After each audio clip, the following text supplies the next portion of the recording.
Hearty welcome to impact international. ఎంతో ఉత్సాహంతో, నేర్చుకోవాలనే తపనతో ఈరోజు ఉన్నటువంటి బిజీ షెడ్యూల్లో కూడా మీరందరూ నేర్చుకోవాలి, నేర్చుకున్న విషయాన్ని 10 మందికి పంచాలి అనే సదుద్దేశంతో ఇలా ప్రతిరోజు ఒక గంట మీ యొక్క అమూల్యమైనటువంటి సమయాన్ని కేటాయిస్తున్నారు అంటే రియల్లీ మీ అందరిలో కూడా ఒక కసి ఉందండి. ఒక ఆలోచన ఉంది.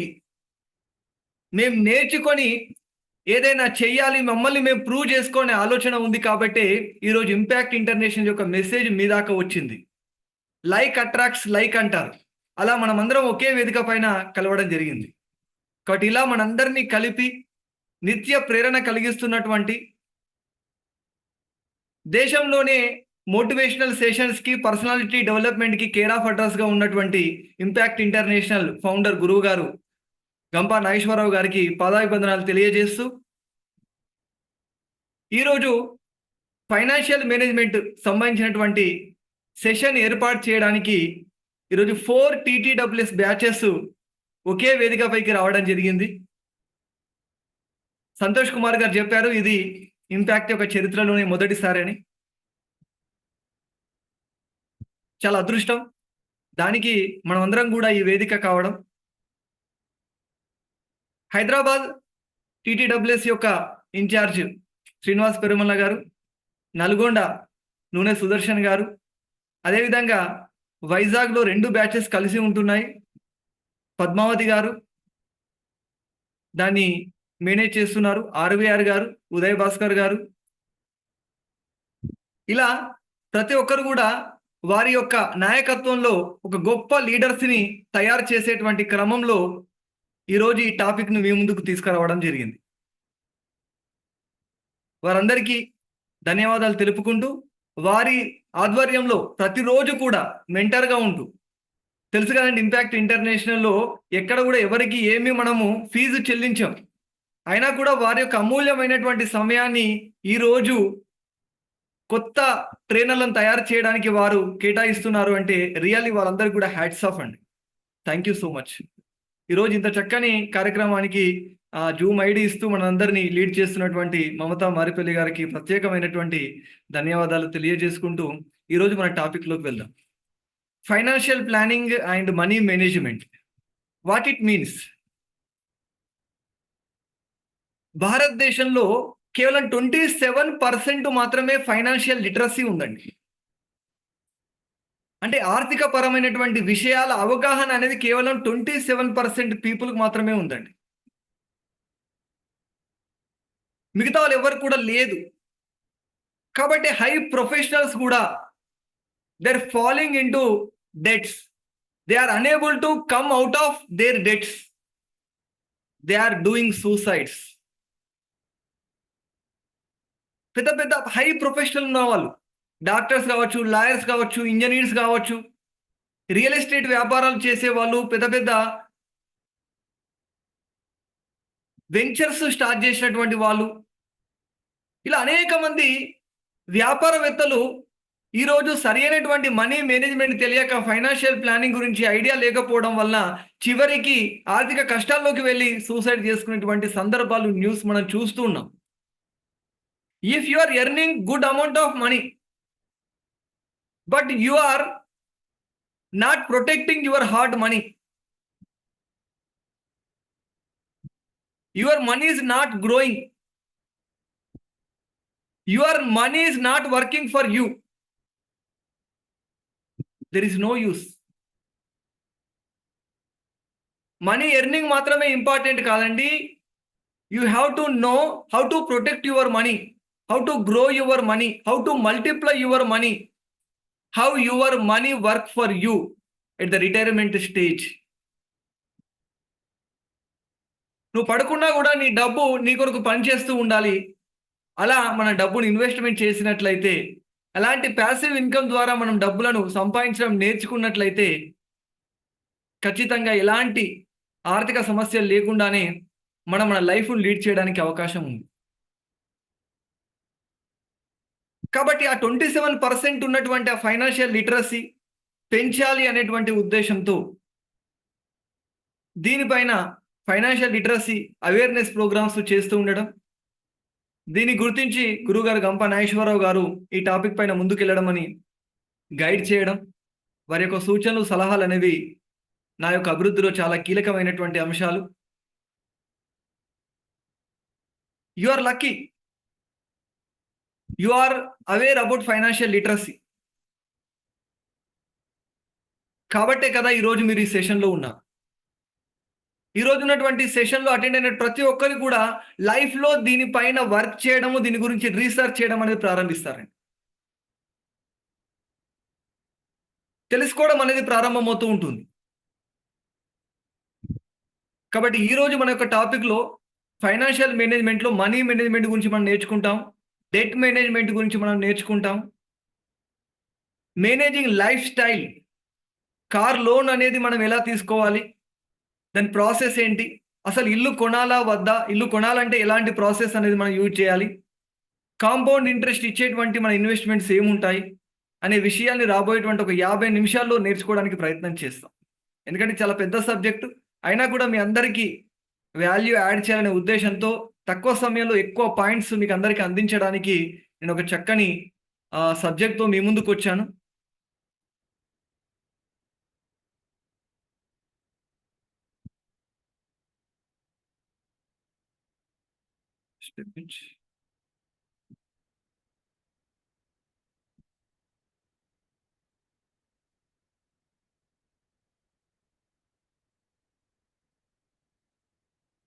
Is it my PPT visible? Yes, sir. Yes, sir. Yeah, thank you. Thank you so much. Personalized financial planning, tailored strategies for financial success and security అండి. కాబట్టి ప్రత్యేకంగా ప్రతి ఒక్కరికి ఉపయోగపడే విధంగా ఈరోజు ఫైనాన్షియల్ ప్లానింగ్ అనేది తయారు చేసుకోవడం అనేది జరిగింది. Be ready with notebook, pen and water bottle. మీ చుట్టూ ఉండేటువంటి పరిస్థితులను కూడా మిమ్మల్ని డిస్ట్రాక్ట్ చేయకుండా ఉండే విధంగా తయారు చేసుకోండి. ఒక 40 నిమిషాలు మిమ్మల్ని ఎలాంటి ఆటంకం కలిగించకుండా ఉండే విధంగా మీ వాతావరణాన్ని మీరు తయారు చేసుకోండి. Knowing doing is the most important thing అండి. చాలా సబ్జెక్ట్ మనం ప్రతిరోజు నేర్చుకుంటున్నాం, కానీ నేర్చుకున్న విషయాన్ని ఇంప్లిమెంట్ చేయకపోతే దెర్ ఇస్ నో యూస్ కదండి. నేర్చుకోవాలి, నేర్చుకున్నది ఇంప్లిమెంట్ చేయడం అనేది చాలా చాలా ఇంపార్టెంట్ డియర్ ఫ్రెండ్స్. కాబట్టి ఈరోజు టాపిక్ ద్వారా మీరు ఏదైతే వాల్యుబుల్ పాయింట్స్ మీరు నేర్చుకుంటారో వాటిని యాక్షన్ ఓరియంటెడ్ పాయింట్స్గా సపరేట్గా తయారు చేసుకోండి. సబ్జెక్ట్ అంతా మీరు రాసుకోవడం వల్ల లాభం లేదు. ఈ క్లాస్ ద్వారా నేను ఏం యాక్షన్ తీసుకోగలుగుతాను, ఏ పాయింట్ నేను ఇంప్లిమెంట్ చేయగలుగుతాను అనేది రాసుకొని దాన్ని ఇంప్లిమెంట్ చేయడానికి ప్రయత్నం చేయండి. లైఫ్లో ఖచ్చితంగా మనము నేర్చుకున్నాన్ని ఇంప్లిమెంట్ చేసినప్పుడు మాత్రమే గ్రోత్ కనిపిస్తుంది కదా. ఇంప్లిమెంట్ చేయకపోతే వేస్ట్. సబ్జెక్ట్ ఎంత నేర్చుకున్నాం అనేది కాదు ఇంపార్టెంట్, ఇంప్లిమెంటేషన్ అనేది ఇంపార్టెంట్. Be open mind. చాలా మందికి ఈ సబ్జెక్ట్లో కొంచెం ఐడియా అనేది ఉండొచ్చు, వీటి గురించి ఇంప్లిమెంట్ చేస్తూ ఉండొచ్చు, అయినా కూడా ఖచ్చితంగా మీ అందరూ తెలియనటువంటి నేర్చుకున్నటువంటి ముఖ్యమైనటువంటి విషయాలను మీ దగ్గరికి తీసుకురావడం జరిగింది. కాబట్టి be in the present in the session, be open mind. ఓకేనండి. ఓపెన్ మైండ్తో సెషన్లో ఉండడానికి ప్రయత్నం చేయండి. చివరి వరకు ఉంటే ఖచ్చితంగా you get a wonderful gift. ఓకేనా. ఎవ్రీబడి లవ్ గిఫ్ట్స్ కదండి. కాబట్టి ఖచ్చితంగా చివరి వరకు ఉన్న వాళ్ళందరూ కూడా ఒక చక్కని ఫైనాన్షియల్ ప్లానింగ్ ఉపయోగపడేటువంటి గిఫ్ట్ అనేది ఇవ్వడం జరుగుతుంది. ఓకే.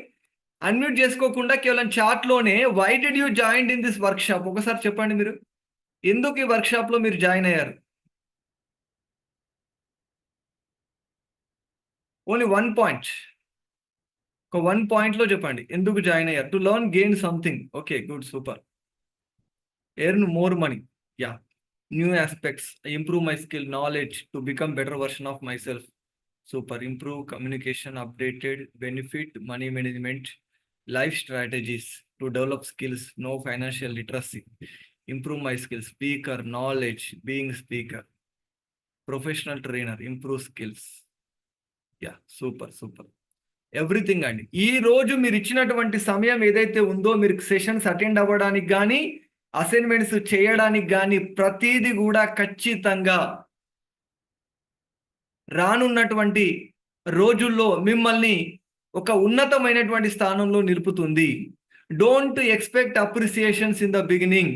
మీరిప్పుడు ప్రారంభంలో ఉన్నారు. ఇప్పుడే ఎక్కువగా అందరి దగ్గర నుంచి అప్రిసియేషన్ రావాలని ఎక్స్‌పెక్ట్ చేయకండి. ఈరోజు మీరు నేర్చుకునేటువంటి దశలో ఉన్నారు. నేర్చుకున్న వాటిని ఇంప్లిమెంట్ చేస్తున్నటువంటి దశలో ఖచ్చితంగా ఈ యూనివర్సల్ యొక్క ఫార్ములా ప్రకారము hard work is equal to success కాబట్టి ఖచ్చితంగా సక్సెస్ అనేది మీకు వచ్చి తీరుతుంది. ఆ నమ్మకంతో పనిచేయడం అనేది ప్రారంభించండి. రియల్లీ మనం స్కూల్లో, కాలేజ్‌లో గూడా ఇంత డిసిప్లిన్‌గా మనం సెషన్ అటెండ్ అవ్వలేదు. ఇంత డిసిప్లిన్‌గా నోట్స్ రాసుకోలేదు. అంతకంటే ఎక్కువ డిసిప్లిన్‌గా ఈ యొక్క నెల రోజుల ప్రయాణంలో మనం చక్కగా కూర్చొని క్లాసెస్ వింటూ, రాసుకుంటూ మళ్ళీ అసైన్‌మెంట్ చేస్తున్నామండి. Really it's very good thing in your life. ఖచ్చితంగా దీనికి తగ్గ రిజల్ట్ అనేది మీరు లైఫ్‌లో మీరు పొందడం అనేది జరుగుతదండి. The most important point in our session is your personal finance is your personal responsibility. ఎందుకంటే చాలా మంది కూడా లోన్స్‌తో బాధపడుతున్నాం. ఈఎంఐ పే చేయలేకపోతున్నాం. క్రెడిట్ కార్డ్ ఔట్ స్టాండింగ్ చాలా ఉంది అని నా యొక్క క్లయింట్స్ చాలా మంది కూడా నాతో మాట్లాడడం జరుగుతుంది. Who taken that loan? Who taken that loan? Who visited the bank? Who signed on the loan document? May I know? ఎవరు చేశారండి? మనమే కదా! అవునా కదా? కాబట్టి మనమే దానికి సంబంధించినటువంటి ప్రారంభం చేసి, వాటికి సరైనటువంటి ప్లానింగ్ లేకుండా, అంటే ఎలా పే చేస్తాను అనే ఆలోచన లేకుండా మనం లోన్ తీసుకొని, తర్వాత లోన్‌ని రీపే చేయడంలో మనం ఇబ్బంది పడుతూ ఉంటే, దానికి మనం ఇంకొకరిని మార్కెట్‌నో, వ్యాపార ప్రపంచాన్నో, కన్స్యూమరిజం వరల్డ్‌నో మనము బ్లేమ్ చేస్తూ ఉంటే లాభం లేదు గదండీ! కాబట్టి మనీ ఈస్ ఎ పవర్. నువ్వెంత జాగ్రత్తగా వినియోగిస్తే అంత చక్కగా దానివల్ల మనకు బెనిఫిట్ అనేది జరుగుతుంది. కాబట్టి your personal finance is your responsibility. అది మనకు తెలిసినప్పుడు, అది ఎప్పటికి కూడా మనం ఆ అవేర్‌నెస్‌తోని ఉన్నప్పుడు 100% మనం మిస్టేక్స్ చేయం. మనం చాలా ఓవర్ లుక్‌తో వెళ్తున్నాం. We are not taking our finance is our responsibility. What is money? Money అంటే ఏంటి? మనం అందరం అనుకున్నట్లుగా మనీ అంటే కరెన్సీ అండ్ కాయిన్స్. ఇది మాత్రమే కాదండి మనీ అంటే. Money is an enabler. Make things easier in our life. It's a powerful tool. Money can buy security. కదండీ! డబ్బు ఒకవేళ మన దగ్గర కలిగి ఉన్నట్లయితే ఒక చక్కని సెక్యూరిటీ అనేది మనకుంటుంది. భద్రతా భావం అని ఉంటుంది. అభద్రతా భావం కాకుండా. Money can by life style. మన యొక్క లైఫ్ స్టైల్ పెరుగుతుంది. మనం ఎలా కావాలంటే అలా బ్రతకడానికి అవకాశం ఉంటుంది. Money can by freedom. 8 గంటలు ఒక దగ్గర పని చేయకుండా, బాస్ యొక్క ఆలోచనల ప్రకారం కాకుండా ఫ్రీలాన్సర్‌గా పని చేయడానికి అవకాశం ఉంటుంది. Money can buy experiences. Wonderful ఎక్స్‌పీరియన్సెస్‌ని మనం మన లైఫ్‌లో తయారు చేసుకోవచ్చు. Money can buy options. ఈరోజు ఫ్యామిలీ మెంబర్స్ హాస్పిటలైజ్డ్ అయితే నీకు ఏ హాస్పిటల్‌కెళ్ళాలి, ఎలాంటి ట్రీట్మెంట్ ఇప్పించాలి అనేటువంటి ఆప్షన్‌లో నువ్వు బెస్ట్ ఆప్షన్ తీసుకోవాలంటే money can lead the life. కదా అండి! కాబట్టి అలాంటి మనీ యొక్క గొప్ప గేమ్ చేంజ్‌లో మనం ఎలాంటి రూల్స్, రెగ్యులేషన్స్ తెలియకుండానే ముందుకు వెళ్తున్నాం. కబడ్డీ ఆడాలనుకోండి, మనం కబడ్డీలో ఉన్నటువంటి రూల్స్, రెగ్యులేషన్స్ తెలుసుకొని ఆడతాం. క్రికెట్ ఆడితే క్రికెట్‌లో ఉన్నటువంటి రూల్స్, రెగ్యులేషన్స్ తెలుసుకొని ఆడతాం. బట్ మనీ అనేది ఇంత ఇంపార్టెంట్, దాని గురించి ఏమి తెలుసుకోకుండానే, ఫైనాన్షియల్ ప్లానింగ్ గురించి మనకు ఐడియా లేకుండానే దాన్ని సంపాదించడము, దానితో ప్రతిరోజు మనం ప్రయాణం చేయడం అనేది కొనసాగుతూ ఉంది. కానీ ఏమి తెలియకుండా ఆ ప్రయాణంలో వెళ్తున్నాం కాబట్టి చాలా ఇబ్బందులు జరుగుతున్నాయి. వై? బికాస్ ఎక్కడ కూడా ఫార్మల్ ఎడ్యుకేషన్‌లో కానీ, ఇన్‌ఫార్మల్ ఎడ్యుకేషన్‌లో కానీ ఫైనాన్షియల్ లిటరసీ అనేది చెప్పట్లేదు. ఫార్మల్ ఎడ్యుకేషన్ అంటే మనం చదువుకున్నటువంటి ఇంటర్మీడియేట్ డిగ్రీ, పాఠశాల విద్యలో ఎక్కడ కూడా మనకు ఫైనాన్షియల్ లిటరసీ నేర్పించలేదు.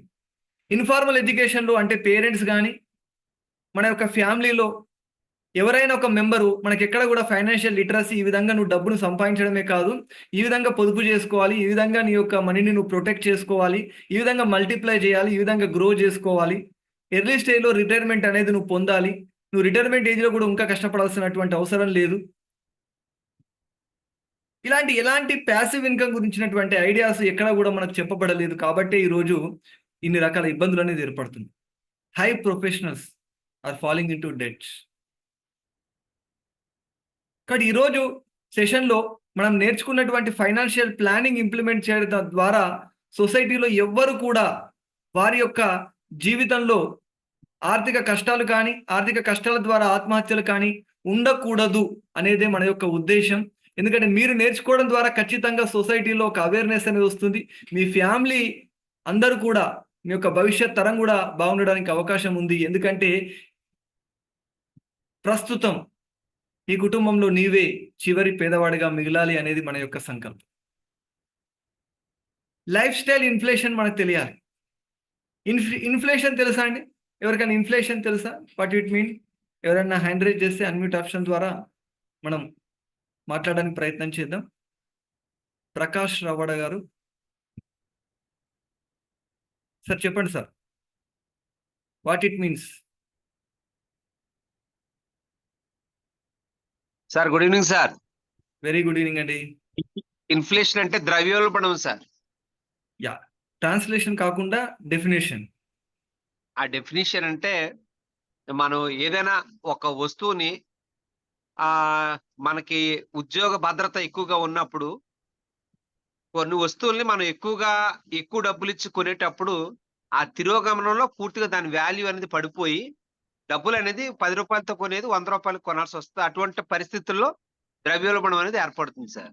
ఎస్ సూపర్ అండి, సూపర్. నెక్స్ట్ మొహమ్మద్ హుస్సేన్ గారు. జై Bharat everyone, good evening to all. చెప్పండి సార్. మారుతున్న కాలానికి అనుగుణంగా మనం సంపాదించే డబ్బు మనకి యూజ్ అవ్వకుండా ఉండడం సార్. ఫర్ సపోజ్ మన దగ్గర ఒక 10 రూపీస్ ఉన్నాయనుకోండి, ఆ 10 రూపీస్ వాల్యూ ఈరోజు డిఫరెంట్ ఉంటుంది, రేపటికి వచ్చేసరికి డిఫరెంట్ అవుద్ది. ఓకే, మార్కెట్ వాల్యూని మనం బీట్ చేయలేకపోతున్నాం. ఎస్. నెక్స్ట్ బిందు, వైజాగ్ టీం నుండి బిందు గారు. Happy evening sir. Happy evening అండి. సార్, ఇన్ఫ్లేషన్ అంటే మనకి year on year cost of living ఏమైతే మనకు చేంజ్ అవుతుందో, పూర్వం 100 రూపీస్ ఉన్నది, సో ఇప్పుడు నెక్స్ట్ అదే సేమ్ థింగ్ ఇప్పుడు మనకి ఒక 200, 300 పెరగచ్చు. And going forward in future same అదే థింగ్ మనకి 500, 600 కూడా అవ్వచ్చు. సో ఈ అప్ అండ్ డౌన్స్ ఏమైతే వస్తుందో దాన్ని మనం ఇన్ఫ్లేషన్ అంటాం sir. Okay madam, okay, super. Thank you. Yeah, next Mahender గారు. లాస్ట్ వన్ మహేందర్ గారు. మిగతా వాళ్ళు సారీ, నెక్స్ట్ టైం మళ్ళీ డిస్కస్ చేద్దాం. ధరల పెరుగుదలనే ద్రవ్యోల్బణం అంటాం sir. Excellent, this is the one word answer. Super. Thank you. ధరల పెరుగుదలని మిగతా వాళ్ళు చెప్పిన ఆన్సర్ కూడా కరెక్టే, కాకపోతే చాలా బుక్ లాంగ్వేజ్లో చెప్పారు, అందరికి అది అర్థం కాకపోవచ్చు. ఎస్, ఆటోమేటిక్గా ధరలు పెరుగుతున్నాయంటే మన యొక్క వాల్యూ తగ్గుతున్నట్లు. ఈరోజు 100 రూపీస్ అనేది మన దగ్గర ఉంటే, అవునా, ఈ 100 రూపీస్ ద్వారా మనం ఏవైతే వస్తువులను కొంటున్నామో రాబోయేటువంటి ఒక 6 నెలల తర్వాత మనం ఇంకా 110 రూపీస్ తీసుకొస్తేనే సేమ్ వాల్యూ ఆఫ్ స్టాక్స్ మనం కొనుగోలు చేయగలం. లేదంటే మనం అప్పుడు కొన్నటువంటి దానికంటే ఇంకా తక్కువ పరిమాణంలో వస్తువులను కొనడానికి అవకాశం ఉంటుంది. సరే, వస్తువులు కొనడం అనే విషయాన్ని మనం పక్కకు పెడితే ద్రవ్యం యొక్క మనీ యొక్క వాల్యూ అనేది తగ్గిపోతుంది, గుర్తుంచుకోండి. ఇప్పుడు 100 రూపీస్ దాని యొక్క వాల్యూ అనేది 6 months తర్వాత 93 రూపీస్ డ్యూ టు ఇన్ఫ్లేషన్.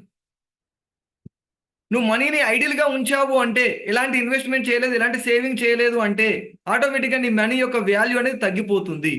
ఒక 1 year తర్వాత దాని వాల్యూ అనేది 90 రూపీస్గా, ఇంకొక 2 years తర్వాత దాని యొక్క వాల్యూ అనేది 80 రూపీస్గా మారిపోతుంది. కానీ దాని ఒక రైట్ డైరెక్షన్ అనేది ఇంపార్టెంట్. ఇక్కడ రైట్ ఇన్వెస్ట్మెంట్ ప్లాన్ చేయడం అనేది చాలా ఇంపార్టెంట్. ఇన్ఫ్లేషన్ రేటును మనం ఎందుకు చెప్తున్నాం ఇక్కడ అంటే ఇంకొక రీజన్ ఉంది. మనం ఎలాంటి సేవింగ్ చేసినా ఇన్వెస్ట్మెంట్ చేసినా that earning interest rate should be greater than the inflation rate. Dear friends, మీకు వచ్చేటువంటి ఏదైతే ఆదాయం ఉందో దానికి ఏదైతే వడ్డీ వస్తుందో అది ద్రవ్యోల్బణ రేటు కంటే ఎక్కువగా ఉన్నప్పుడు మాత్రమే అది నీకు లాభాన్ని చేకూరుస్తుంది.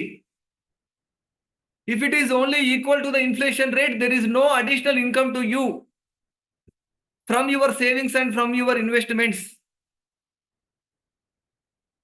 మనం అనుకుంటున్నాం నేను 100 రూపాయలు పెట్టుబడి పెడితే నాకు బ్యాంకు ద్వారా ఒక 6% ఇంట్రెస్ట్, ఆ సేవింగ్ ఇంట్రెస్ట్ అనేది వస్తుంది సేవింగ్స్ పైన అనుకుంటున్నాం. ఆ సేవింగ్స్ పై ఇంట్రెస్ట్ 6% వస్తే that is not additional amount for you.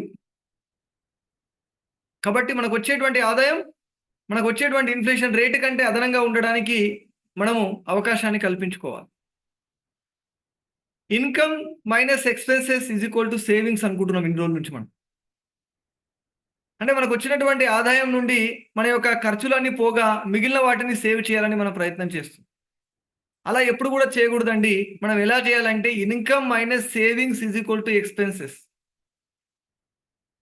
Sir ఇది తెలియదా సార్, ఈ మాత్రం తెలియకుండానే మేము మన లైఫ్ లీడ్ చేస్తున్నామా, దీనికి ఫైనాన్షియల్ ప్లానింగ్ ఒక టాపిక్ అని చెప్పి హెడ్డింగ్ పెట్టారా అని అడుగుతున్నారు మీరు అందరు కూడా. ఆటోమేట్ యువర్ సేవింగ్స్ అండి. సేవింగ్స్ ఎలా చేయాలి? ఆటోమేట్ సేవింగ్స్ చేయాలి. ఏ విధంగా అయితే శాలరీ రాగానే ఫస్ట్ డేట్లోనే కార్ లోన్ డిడక్ట్ అయిపోతుంది, హోమ్ లోన్ డిడక్ట్ అయిపోతుంది, పర్సనల్ లోన్ డిడక్ట్ అయిపోతుంది, ఈఎంఐ.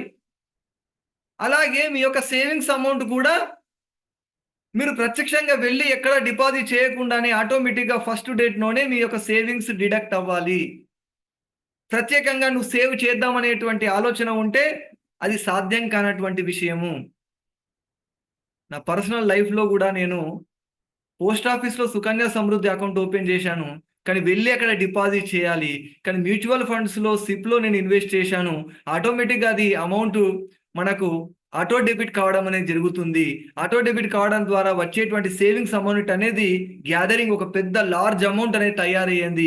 ఈ గత 10 సంవత్సరాల్లో ఏదైతే నేను సేవ్ చేయాలి అని చెప్పేసి అనుకున్నాను, అది పోస్ట్ ఆఫీస్కి వెళ్ళడం అనేది ప్రోకాస్టినేషన్ అనేటువంటి ఒక గుణం వల్ల అది ఒక లార్జ్ అమౌంట్ అనేది తయారు చేయలేదు. మనం ఇలా ఆటో డెబిట్ ఆప్షన్తో సేవ్ చేసుకున్నట్లయితే ఇప్పటి వరకు ఎంతో మొత్తాన్ని, ఒక పెద్ద మొత్తాన్ని మీరు లైఫ్లో మీరు చూసేవాళ్ళు. కాబట్టి దీనికి యాక్షన్ పాయింట్గా మనం ఏం చేయాలి? You have to save your 10% of salary as saving in the auto debit option. ఇమీడియట్గా మనం తీసుకోవాల్సినటువంటి యాక్షన్ పాయింట్. రేపు ఖచ్చితంగా మీ యొక్క శాలరీలో 10% అమౌంట్ మీరు మంత్లీ ఆటో డెబిట్ అయిపోవాలి. అది మీకు కనబడకూడదు శాలరీ రాగానే. అలాంటి ఆప్షన్ తయారు చేసుకోండి. తెలియకుండానే మనకు ఒక పెద్ద ఆస్తిని, ఒక చక్కని భద్రతను అనేది ఇది ఏర్పాటు చేస్తుంది. అందరికీ తెలిసిన దీన్ని ఇంప్లిమెంట్ చేయకపోవడం వల్ల ఎన్నో రకాల ఇబ్బందులకు గురి అవ్వడం అని జరుగుతుందండి. రోజు గడిచిపోతుంటాయి ఫాస్ట్గా. చాలా మంది నెక్స్ట్ మండే యాటిట్యూడ్ ఉంటుంది. అవునా, నేను చెప్పాను కదా, ఇలా సేవ్ చేయడంలో చాలా మంది ఏం చేస్తుంటారు?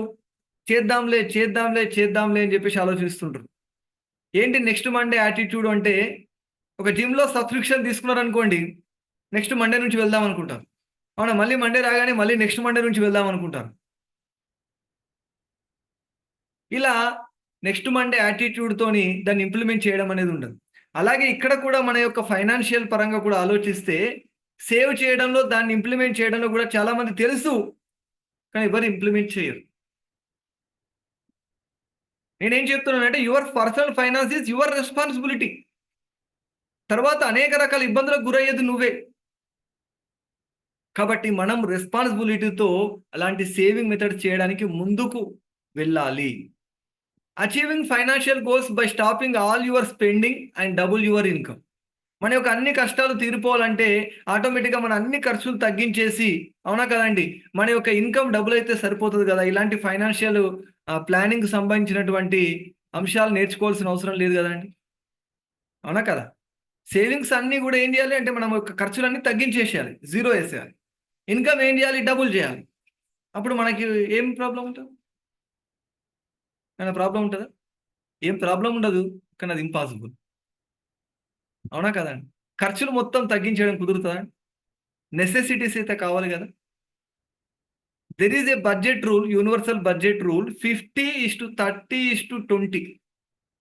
Right down everyone. 50:30:20. 50% you have to spend for your necessities. 30% you have to allocate for your wants, desires. 20% for your savings and investments. ఇది యూనివర్సల్ బడ్జెట్ ఫార్ములా. ఓకేనా? కాబట్టి ఈ బడ్జెట్ ప్లాన్ ప్రకారం తీసుకున్నట్లయితే మనం అలా మన యొక్క ఫైనాన్షియల్ గోల్స్ని మనం సాధించడానికి మనం ప్రయత్నం చేయాలి. కానీ మనకు ఉన్నటువంటి డబ్బంతా కూడా ఒకటేసారి అప్పులు కట్టేసుకొని నేను ఎలాంటి ఖర్చులు పెట్టుకోను అంటే ఏమవుతుంది, నీ యొక్క లైఫ్ స్టైల్ అనేది దెబ్బతింటుంది. సరైనటువంటి హైజీన్ ఫుడ్ లేకుండా, సరైనటువంటి డ్రెస్సింగ్ లేకుండా నీవు ఇంకా డల్ అయిపోవడానికి అవకాశం ఉంటుంది. కాబట్టి అడిషనల్గా మనం స్కిల్స్ సంపాదించాలి. ఆ స్కిల్స్ ద్వారా వాల్యూ యాడ్ చేస్తూ మన యొక్క ఎర్నింగ్స్ పెంచుకోవడానికి మనం ప్రయత్నం చేయాలి.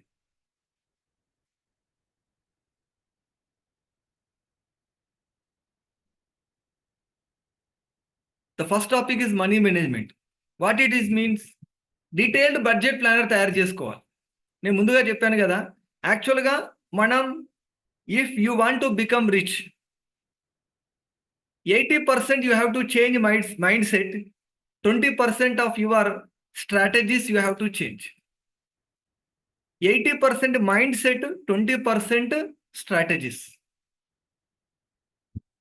కాబట్టి మన యొక్క బిహేవియర్ అనేది ఇక్కడ మ్యాటర్. అందుకే నేను అవేర్నెస్ అని చెప్పాను. ఈ డీటెయిల్డ్ బడ్జెట్ ప్లానర్లో మనం ఏం చేయాలి అంటే ఖచ్చితంగా ప్రతిరోజు మనకు అయినటువంటి ఖర్చులను మనం రాసుకోవాలి. 100% రాయాలి. రాస్తే ఏం బెనిఫిట్ అనేది నేను చెప్తాను. ఎలా రాయాలి? See here. ఒక సపరేట్గా మనం ఏం తయారు చేద్దాము అంటే,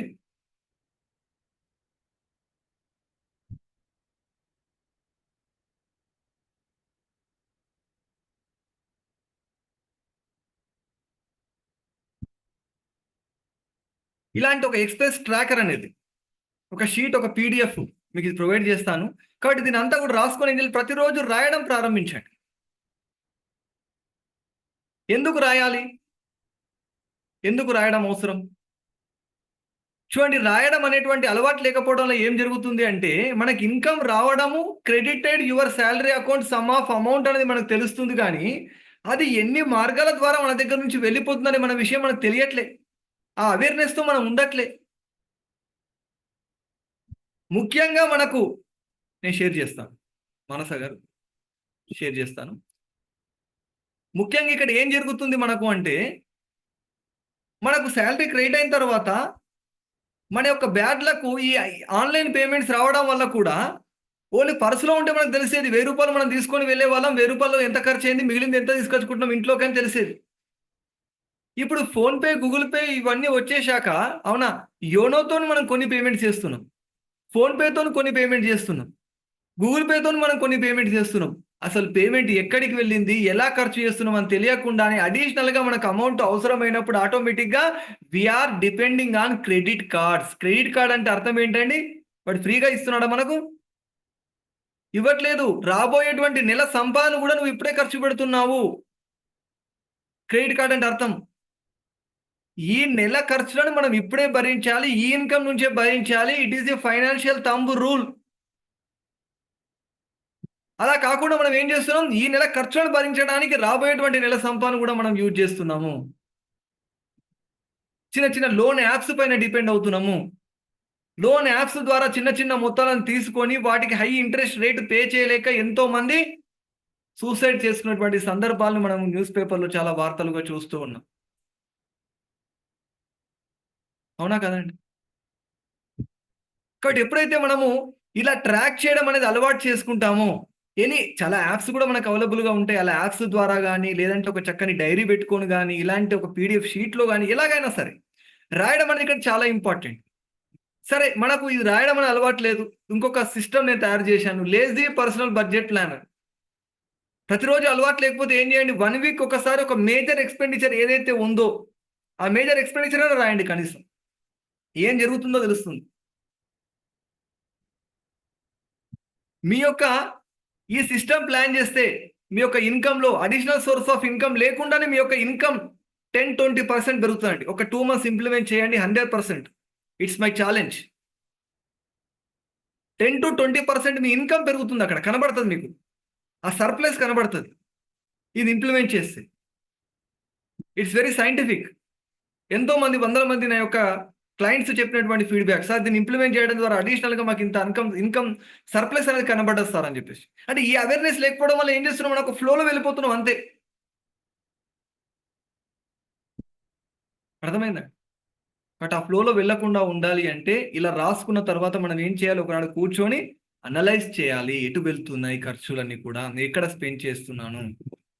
ఇది తెలియకపోవడం వల్లనే చాలా మంది కోటీశ్వరులు కూడా వాళ్ళ దగ్గర నుంచి డబ్బు చిన్న చిన్న మార్గాల ద్వారా ఎటు వెళ్తుందో తెలియకపోవడం వలన ఒకేసారి పెద్ద పెద్ద మొత్తాలు అప్పులు తయారయ్యాక ఇంత మొత్తం అప్పులు నేను ఎలా కట్టాలి అనేటువంటి ఉద్దేశంతో ఐపీ పెట్టి ఊరు వదిలి, సిటీ వదిలి, ఫ్యామిలీ అంతా కలిసి వేరే దగ్గరికి వెళ్ళిపోతున్నారు.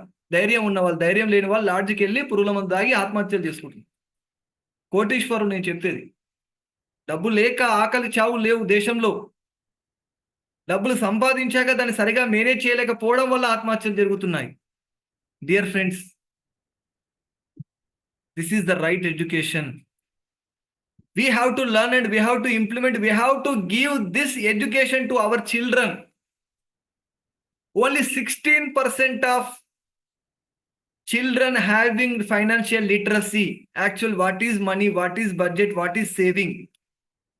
కాబట్టి దసరా హాలిడేస్ లో financial literacy for kids with fun అనేటువంటి కోర్సు డిజైన్ చేశాము. గురుగారు గంప నాగేశ్వరరావు గారి యొక్క ఆలోచనతో దాన్ని దసరా హాలిడేస్లో ఇంప్లిమెంట్ చేయబోతున్నాము. మీకు ఆ మెసేజ్ వస్తుంది, ఓకేనండి. కాబట్టి అనలైజ్ చేయడానికి మీరు ప్రయత్నం చేయండి, ట్రాక్ చేయండి. ఆటోమేటిక్గా మీకు ప్రోగ్రెస్ అనేది తెలుస్తూ ఉంటుంది. అంటే అనలైజ్ చేయాలి, ట్రాక్ చేయాలి, దాన్ని స్టాప్ చేయాలి. అవునా? దీనికి చాలా రకాల మెథడ్స్ ఉన్నాయి. మనం ఏం చేయాలి, సాధ్యమైనంత వరకు కూడా నో స్పెండ్ డే ఇంప్లిమెంట్ చేయాలి. ఈరోజు ఉన్నటువంటి కన్జ్యూమరిజం వల్ల ఏం చేస్తున్నాము, అనేక రకాల ఖర్చులు చేస్తూ ఉన్నాం. అవునా? ఎమోషనల్ యాడ్స్ కనెక్ట్ అయిపోతున్నాం. ఎక్కువగా browsing apps, shopping apps use చేస్తూ ఉన్నాం. మనకు తెలియకుండానే వాటిని మనము కొంటూ మన యొక్క ఖర్చులు పెరిగిపోతూ ఉన్నాయి. నో స్పెండ్ డే ఉండాలి. 24 అవర్స్ రూల్ అనేది మనం ఇంప్లిమెంట్ చేయాలి. 24 అవర్స్ రూల్. ఏదైనా వస్తువుని కొనాలని అనిపిస్తే 24 అవర్స్ వెయిట్ చేశాక కూడా అది కొనాలి అని అనిపిస్తే అప్పుడు కొనండి. మీ యొక్క అమెజాన్, ఫ్లిప్కార్ట్ లాంటి ఈ కామర్స్ యొక్క యాప్లో క్రెడిట్ కార్డ్ డీటెయిల్స్ అనేది స్టోర్ చేయకండి. అలా స్టోర్ చేసి ఉంటే ఓన్లీ సివివి టైప్ చేసే వస్తువును కొనేస్తున్నాం. ఈరోజు మీరు కొనే వస్తువులలో చాలా వస్తువులు కూడా నిత్యం ఉపయోగించనివి, ఎప్పుడో ఒకసారి ఉపయోగించేవి అయినా కూడా మనకు యాప్లో కనిపిస్తే మనం ఉపయోగించేస్తున్నాం. ఇలాంటి బిహేవియర్ ఉండడం వల్లనే మనం ఆటోమేటిక్గా మనకు తెలియకుండానే మనం కార్పొరేట్ వరల్డ్లోకి మన యొక్క మిడిల్ క్లాస్ ఫ్యామిలీస్ యొక్క సంపద అంతా కూడా వెళ్ళిపోతుంది. మనం ఇది ఎక్స్పెక్ట్ చేయట్లేదు.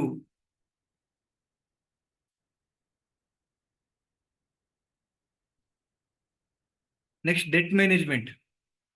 ఒకవేళ మనకి ఏవైనా క్రెడిట్స్ ఉన్నట్లయితే, అప్పులు ఉన్నట్లయితే వాటిని మనం ఎలా క్లియర్ చేయాలి? ప్రతిదాన్ని కూడా గుర్తుంచుకోండి, 80% మైండ్ సెట్, 20% స్ట్రాటజీ అండి.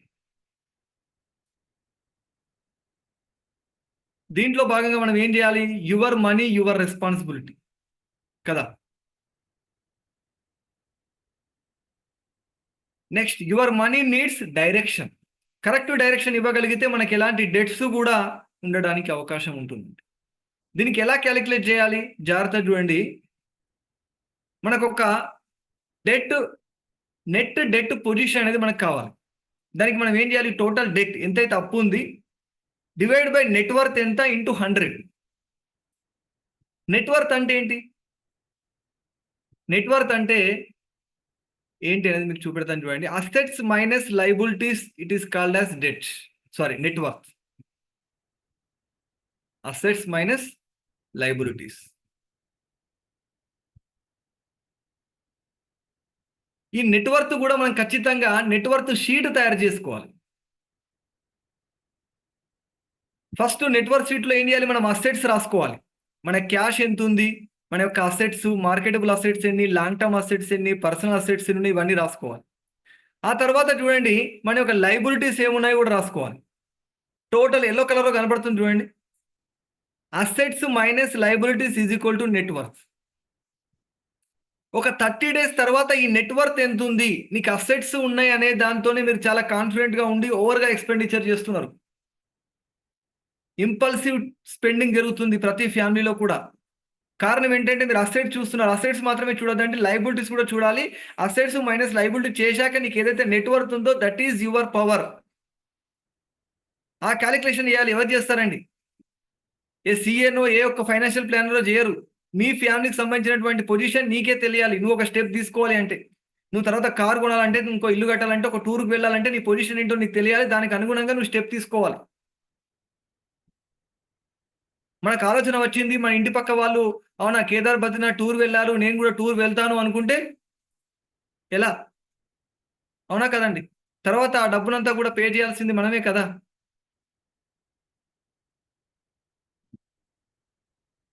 కాబట్టి నెట్వర్త్ ఈ total debt by net worth into 100 చేస్తే అది దాని యొక్క రిజల్ట్ అనేది బిలో 100 వస్తే you are in good position.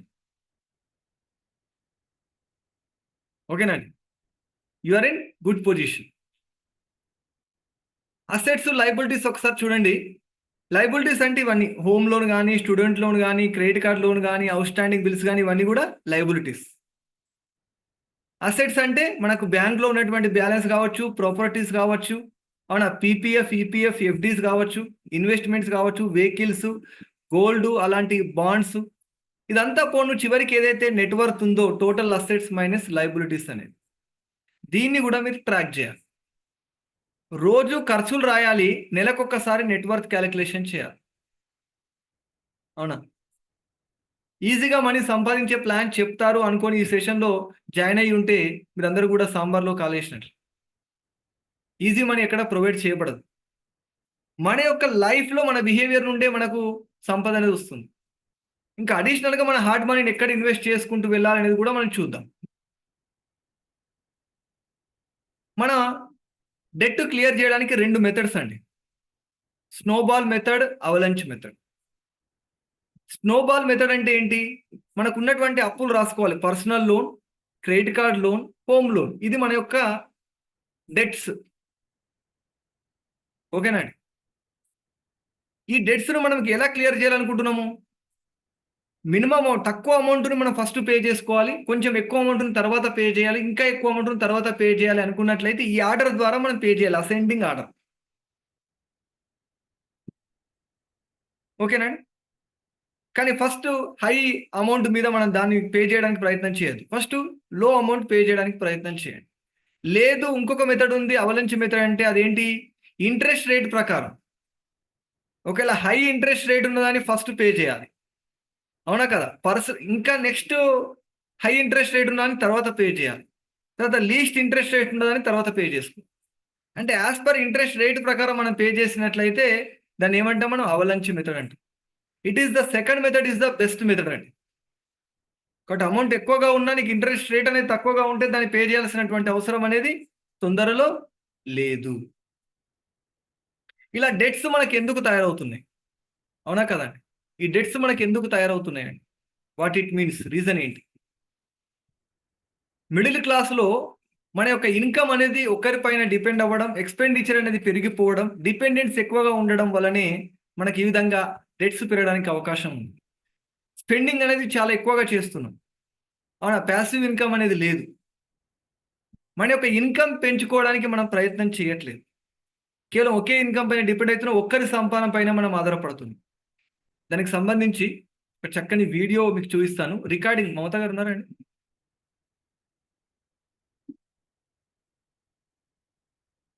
Recording ఎవరు చేస్తున్నారండి? సార్ రికార్డింగ్ నేను ఆన్ చేశాను కానీ ఎవరు పృథ్వీరాజ్ గారు చేస్తున్నారు సార్. నేను ఉన్నారా? చేస్తాను సార్, నేను చేస్తున్నాను. చేస్తున్నారు కదా, పాజ్ చేయండి, ఒక వీడియో ప్లే చేయాలి.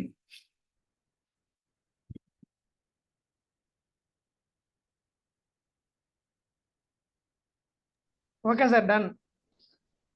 Yeah, thank you sir.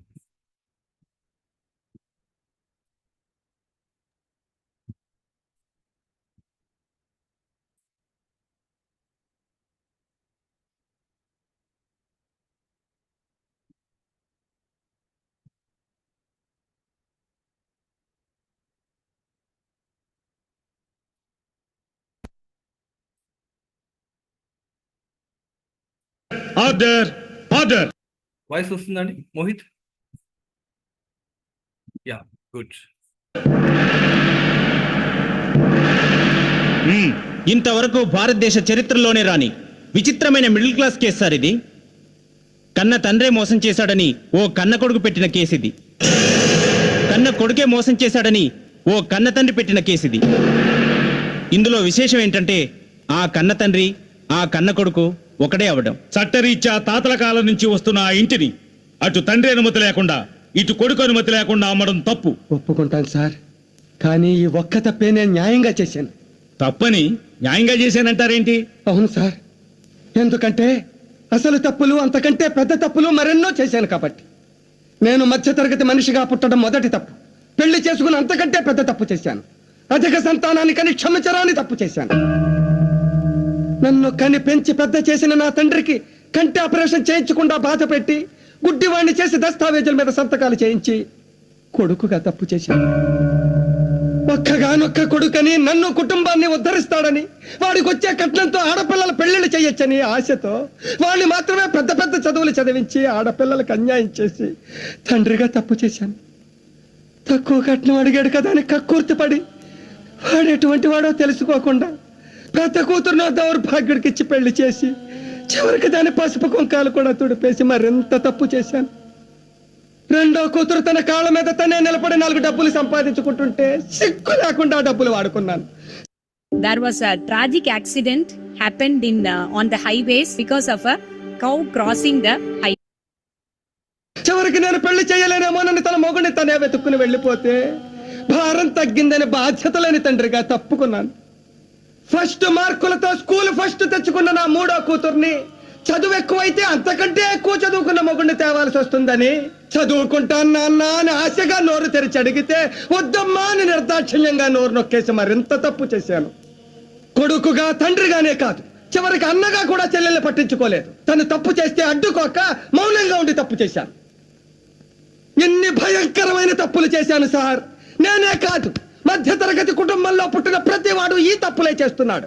ఎందుకంటే బుర్ర నిండా ఆశలు, ఇంటి నిండా కష్టాలు, పెరిగిన ధరలు, తరగని బాధలు, పాలవాడికి, నీళ్లవాడికి, రెంటుకి, కరెంటుకి, రేషన్కి, మందులకి, కూరలకి, కూతుళ్ళకి, అల్లుళ్ళకి, కొడుకులకి, చదువులకి, పండగలకి, పబ్బాలకి, శుభాలకి, అశుభాలకి, అన్నిటికీ ఖర్చు ఖర్చు ఖర్చు. తెల్లవారితే సమస్య, నోరు విప్పితే డబ్బు, అడుగు వేస్తే అప్పు. అన్నిటికీ సాకు 1వ తారీఖు. అది సర్వరోగ నివారిణి. 1వ తారీఖు అని 30 రోజులు ఎదురు చూస్తాను సార్. చివరికి అది ఇలా వచ్చి అలా వెళ్ళిపోతుంది. వరద బాధితులను ఆదుకోవడానికి హెలికాప్టర్ వచ్చి వెళ్ళిపోయినట్టు. 1వ తరగతి వాడికి 2వ తరగతి, 2వ తరగతి వాడికి 3వ తరగతి, ఇలా అన్ని తరగతుల వాళ్ళకి ఎదుగుదల ఉంటుంది. ఒక్క మధ్య తరగతి వాడికి మాత్రం ఎదుగుదల ఉండదు సార్. ఒక్కడు రెక్కలు ముక్కలు చేసుకుని సంపాదిస్తుంటే 10 మంది అడ్డగాడిలా కూర్చుని తినే దౌర్భాగ్య సాంప్రదాయం మారినంత వరకు మా మధ్య తరగతి కుటుంబాల కథ ఇంతే సార్. నా కష్టాలు ఏ దేవుడు తీర్చాడు కాబట్టి, నా తండ్రి కొడుకుల సమస్యలు నావిగా భావించాను కాబట్టి ఆ ఇల్లు కూడా నాది అనుకునే గత్యంతరం లేక అమ్మేశాను సార్. ఆ వచ్చిన డబ్బులో 1 రూపాయి కూడా నేను వాడుకోలేదు. 5,000 పెట్టి రిక్షా మాత్రం కొన్నాను సార్. అది ఎందుకో తెలుసా? ఇప్పుడు కొన్నా గుడిసైనా అమ్ముకోకుండా ఉండాలనే ఆశతో. అదే తప్పైతే ఈ అల్పజీవిని, ఈ అసమర్థుడిని తప్పకుండా శిక్షించండి సార్. మీరెంత పెద్ద శిక్ష వేసినా 50 ఏళ్ల మధ్య తరగతి మనిషిగా నేను అనుభవించిన శిక్ష కంటే అది చిన్నదే అవుతుంది. కాబట్టి ఆనందంగా అనుభవిస్తాను. కాకపోతే ఒక్క కోరిక సార్, నాతో పాటు ఆ శిక్ష నా భార్యకు కూడా వెయ్యండి.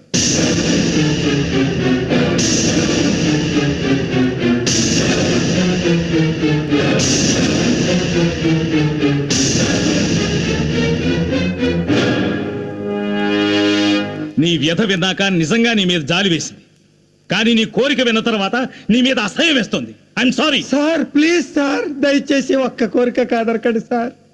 నేను మాత్రమే జైలుకి వెడితే నా భార్య దిక్కులేందైపోతుంది సార్. దాన్ని ఎవరూ పట్టించుకోరు. ఇన్నేళ్ల సంసార జీవితంలో ఆ పిచ్చిది ఒక్క పూట కూడా కడుపు నిండా అన్నం తినలేదు సార్. జైల్లో అయితే ఉండడానికి చోటిచ్చి 2 పూటలైతే అన్నం పెడతారు సార్. దాని మెడలో నేను 3 ముళ్ళు వేసినప్పుడు కష్ట సుఖాల్లో జీవితాంతం తోడుగా ఉంటానని అగ్ని సాక్షిగా ప్రమాణం చేశాను. కానీ ఇన్నాళ్ళు నా కష్టాలన్నిటికీ అది తోడుగా ఉంది సార్. ఇప్పుడు ఇన్నాళ్ళకి ఈ వయసులో నాకు సుఖపడే అదృష్టం పట్టింది.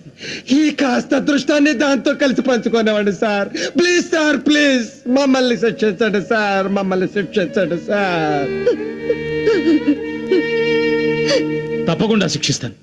నిన్నే కాదు, నీ మధ్యతరగతి కుటుంబం మొత్తాన్ని శిక్షిస్తాను. మిస్టర్ జీకే, ఇన్నాళ్ళు నువ్వు కార్లలో తిరగాలని, ఫ్లైట్లలో ఎగరాలని, ఫారెన్లో బతకాలని బాధ్యతల్ని మర్చిపోయి ఆ కుటుంబానికి భారం అయ్యావు. అందుకే నీకు ఉద్యోగం వచ్చే వరకు మీ నాన్నగారు కొన్న రిక్షా నువ్వు తొక్కాలి. ఒక్క పూట తొక్కకపోయినా నీకు యావజ్జీవ కారాగార శిక్ష పడుతుంది.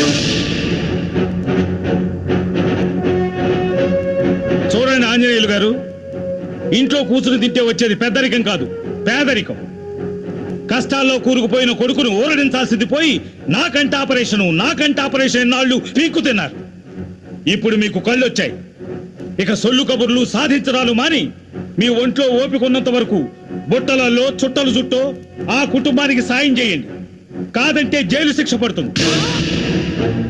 ఏమా శ్రీకన్య, అవతల వాళ్ళ కష్టం మీద బతుకుతూ నీ ఒంటి సుఖం చూసుకున్నావు గాని కనీసం కన్న కొడుకు కోసమైనా కష్టపడాలనిపించలేదా నీకు? అందుకే ఈ రోజు నుంచి ఆ అన్నగారి మీద ఆధారపడకుండా నీ తిండికి, నీ బిడ్డను చదివించడానికి కూరగాయలమ్ము. అమ్మా పార్వతి, నీకు కూడా శిక్ష వేస్తున్నాను. నీలాంటి ర్యాంక్ స్టూడెంట్స్ ఈ దేశానికి చాలా అవసరం. కాబట్టి నువ్వు కాలేజీకి వెళ్ళి బాగా చదువుకో. నీ చదువు కావలసిన డబ్బు వీళ్ళంతా ఖర్చు పెడతారు. మీ భార్యాభర్తలిద్దరికీ కలిపి శిక్ష వేస్తున్నాను. ఇన్నాళ్ళు ఒంటెద్దుబండి లాంటి సంసారాన్ని లాగి అలసిపోయారు. ఇక మీ కుటుంబం గురించి బాధపడకుండా మీకొచ్చే పెన్షన్ డబ్బుతో హాయిగా రెస్ట్ తీసుకోండి.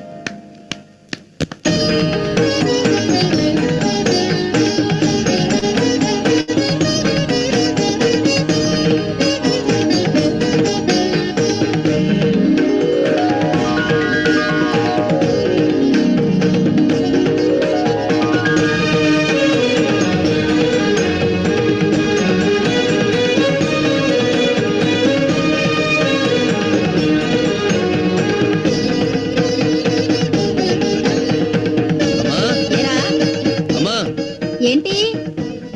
ఈ నెలంతా నేను కష్టపడి రిక్షా తొక్కి సంపాదించిన డబ్బు 3000. వారి నా గ్రాండ్ సన్ను, ముసలోనైనా నీకంటే నేనే బెటర్ రా. ఈ నెలంతా బుట్టలని సంపాదించింది 3200. ఓరి నా ఓల్డ్ ఫాదరు, ఆడదాన్నైనా కూరగాయలమ్మి 3600 సంపాదించాను. అబ్బో, మీ అందరికంటే నా సంపాదన ఎక్కువ, 4000. అయితే ఈ 4000 మీ దగ్గరే ఉంచండి నాన్న, ఖర్చులకు పనికొస్తాయి. మరి మిగతాదో? మిగతా 100 ఈ డిబ్బిలో వేయండి. Very good. అమ్మో, 1వ తారీఖు వచ్చేసరికి ఎంత డబ్బు! ఈ కుటుంబ సభ్యులకి నేను వేసిన శిక్షలు ప్రతి మధ్యతరగతి కుటుంబంలో ఎవరికి వాళ్ళు వేసుకోగలిగితే భవిష్యత్తులో మధ్యతరగతి అనేదే ఉండదు. వీ హోప్ దట్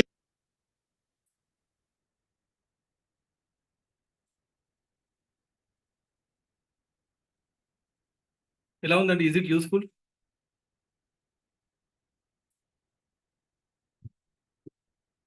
అందరితో మాట్లాడే టైం లేదు, ఓకేనా అండి? అమ్మ 1వ తారీఖు మూవీ పేరు. Yeah,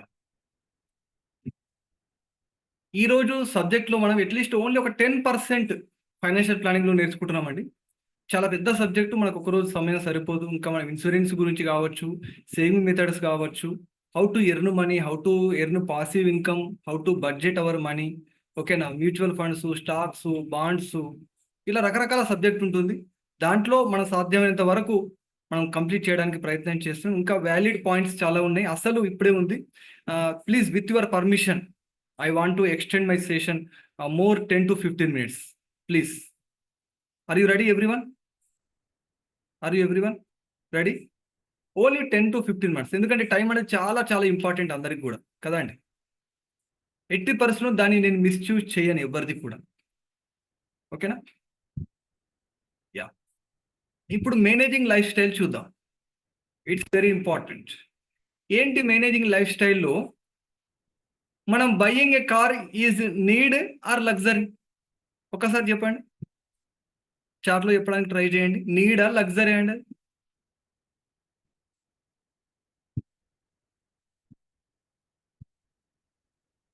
need luxury, need luxury, need.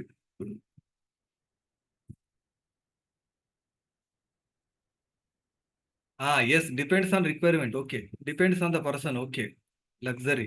Yeah, okay, luxury become need now days. Okay, now days someone need, someone luxury. Yes, depends. ప్రతిరోజు మనకు అవసరం ఉంటే నీడ్ అంటున్నారు, లేదా అప్పుడప్పుడు మనకు అవసరం ఉంటే లగ్జరీ అంటున్నారు. ఓకే, కానీ ఇక్కడ కారు అనే దాని గురించి మాట్లాడట్లే. కానీ కారు మనం కొనడం ఎలా, దానికి ఎంత ఇన్వెస్ట్మెంట్ చేయాలి? కారు మనకు 2 lakhsలో వస్తుంది, 4 lakhsలో వస్తుంది, 10 lakhsలో వస్తుంది, 15 lakhsలో వస్తుంది, 20 lakhsలో కూడా వస్తుంది. అవునా కదండి? ఏ టైంలో మనం ఇన్వెస్ట్మెంట్ చేయాలి?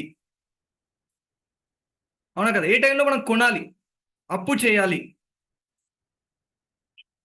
దీనికి కారు కొనడానికి థంబ్ రూల్ చూడండి, 24-10. ఇది థంబ్ రూల్. ఖచ్చితంగా నువ్వు కారు కొనాలి అనుకుంటే 20% డౌన్ పేమెంట్ చేయాలి. దాని యొక్క లోన్ టెన్యూర్ అనేది 4 years ఉండాలి. 10% అనేది నీ యొక్క మంత్లీ ఇన్కంలో ఆ ఈఎంఐ ఉండాలి. మంత్లీ యొక్క ఈఎంఐ అనేది నీ ఇన్కంలో 10% కంటే మించి ఉంటే ఇట్స్ నాట్ కరెక్ట్. కాబట్టి ఈ థంబ్ రూల్ ప్రకారం అయితే నువ్వు కార్ కొనడానికి ఎలిజిబిలిటీ ఉన్నట్లు. ఎలా ఉంటుందంటే, మనకి ఏదైనా డిసీజ్ ఉన్నప్పుడు మనం ఏ విధంగా అయితే వెళ్ళి డాక్టర్ని కలుస్తామో, ఏదైనా ఫైనాన్షియల్ ఆస్పెక్ట్గా మనము స్టెప్ తీసుకునేటప్పుడు ఇలాంటి ఫైనాన్షియల్ ప్లానర్తో మనము సలహా తీసుకొని ముందుకు వెళ్ళాల్సినటువంటి అవసరం ఉంది. ఆ ఆలోచన మనకు లేదు కాబట్టి కనీసం ఈ థంబ్ రూల్ని మనం మెయింటైన్ చేయగలిగితే it's very good for hour financial position.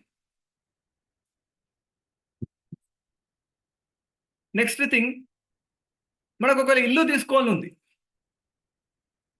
ఇక్కడ ఇల్లు అనగానే చాలా మంది యొక్క డ్రీమ్ అండి సొంత ఇంట్లో ఉండడం అనేది. కానీ సొంత ఇంట్లో ఉంటూ కూడా నిద్రలేని రాత్రులు గడుపుతున్నటువంటి వాళ్ళు చాలా మంది ఉన్నారు. ఆ ఇల్లు కూడా అమ్ముకొని అప్పులు తీర్చుకున్న వాళ్ళు కూడా చాలా మంది ఉన్నారు. కాబట్టి ఇల్లును మనము కట్టడం అనేది మన డ్రీమ్ అయితే, దాని ద్వారా ఆర్థిక పరిస్థితులు ఇబ్బంది పడకుండా మనం ఇల్లు నిర్మించడం అనేది చాలా ముఖ్యం. ఎందుకంటే నా క్లయింట్స్ చాలా మంది దీంతో ఇబ్బందులు పడుతూ, అవునా, నాకు దాంట్లో నోట్లో చెప్పడం జరుగుతుంది. దాన్ని అసలు కట్టడానికి వాళ్ళ జీవితాంతం. ఇప్పుడు ఎలా ఉంది మన పరిస్థితి అందరిది అంటే, మనం పనిచేయడం అనేది దేని గురించి? Giving interest, giving income to the banks. బ్యాంకులకు సరిపడా ఇన్కమ్ ఇవ్వడానికే మనం కష్టపడుతున్నట్లుగా ఉంది. ఎందుకంటే మనం హోమ్ లోన్ తీసుకుంటున్నాం, కార్ లోన్ తీసుకుంటున్నాం, పర్సనల్ లోన్ తీసుకుంటున్నాం, క్రెడిట్ కార్డ్ లోన్ తీసుకుంటున్నాం, అవునా కదా, టీవీ లోన్ తీసుకుంటున్నాం, రిఫ్రిజిరేటర్ లోన్ తీసుకుంటున్నాం. ఇలా అన్నిటి కూడా లోన్ పైన డిపెండ్ అవుతున్నాం. మనం పని చేయడం దేని గురించి ఉందంటే కేవలము బ్యాంకు వాళ్ళకి ఇంట్రెస్ట్ పే చేయడానికి మాత్రమే ఉంది. కాబట్టి బ్యాంకు వాళ్ళ మనందరికి కూడా రెడ్ కార్పెట్ వేసి కూర్చోబెట్టి టీ తాగిపిచ్చి బాండ్ పైన సంతకం చేయించుకొని మనకు చక్కగా లోన్స్ అన్ని కూడా ఇస్తున్నారు. ఎందుకంటే వాళ్ళు బతికేది దేనిపైన బతుకుతున్నారు? మనం ఇచ్చే ఇంట్రెస్ట్ పైన కదా వాళ్ళు బ్రతికేది, బ్యాంక్ అంతా కూడా. వాడు ఇంట్లో డబ్బులు ఇస్తున్నట్లుగా మనం చాలా హ్యాపీగా ఫీల్ అయిపోతున్నాం. లైఫ్ లాంగ్ దీన్ని బర్డన్గా మెయింటైన్ చేసే వాళ్ళు చాలా మంది ఉన్నారు. నిన్నటి సెషన్ కూడా సేమ్ ఇలాంటి సెషన్ జరిగితే, ఒక అతను నేను ఇల్లు ఎలా కట్టాలి సార్, నేను బిజినెస్ అనుకుంటున్నాను, ఒక 5 years తర్వాత ఇల్లు తీసుకోవాలంటే రాంగ్ డిసిషన్. ఒక ఇల్లు గురించి ఆపేసి, ఎందుకంటే it is a dead investment, it is emotional blackmail. అర్థమవుతుందా అండి? సొంత ఇంట్లో ఉండడము, ఉండాలి అనేటువంటిది ఒక ఎమోషనల్ బ్లాక్మెయిల్ ఇదంతా కూడా. ఫస్ట్ ఒక వ్యాపార సామ్రాజ్యాన్ని నువ్వు సృష్టించు. అవునా, ఒకసారి వ్యాపారం అనేది కరెక్ట్గా ఉంటే ఒక ఇల్లు ఏంటని 10 ఇల్లు కూడా కొనేటువంటి శక్తి నీకు వస్తుంది. Taking loan for buying assets, it is a good loan.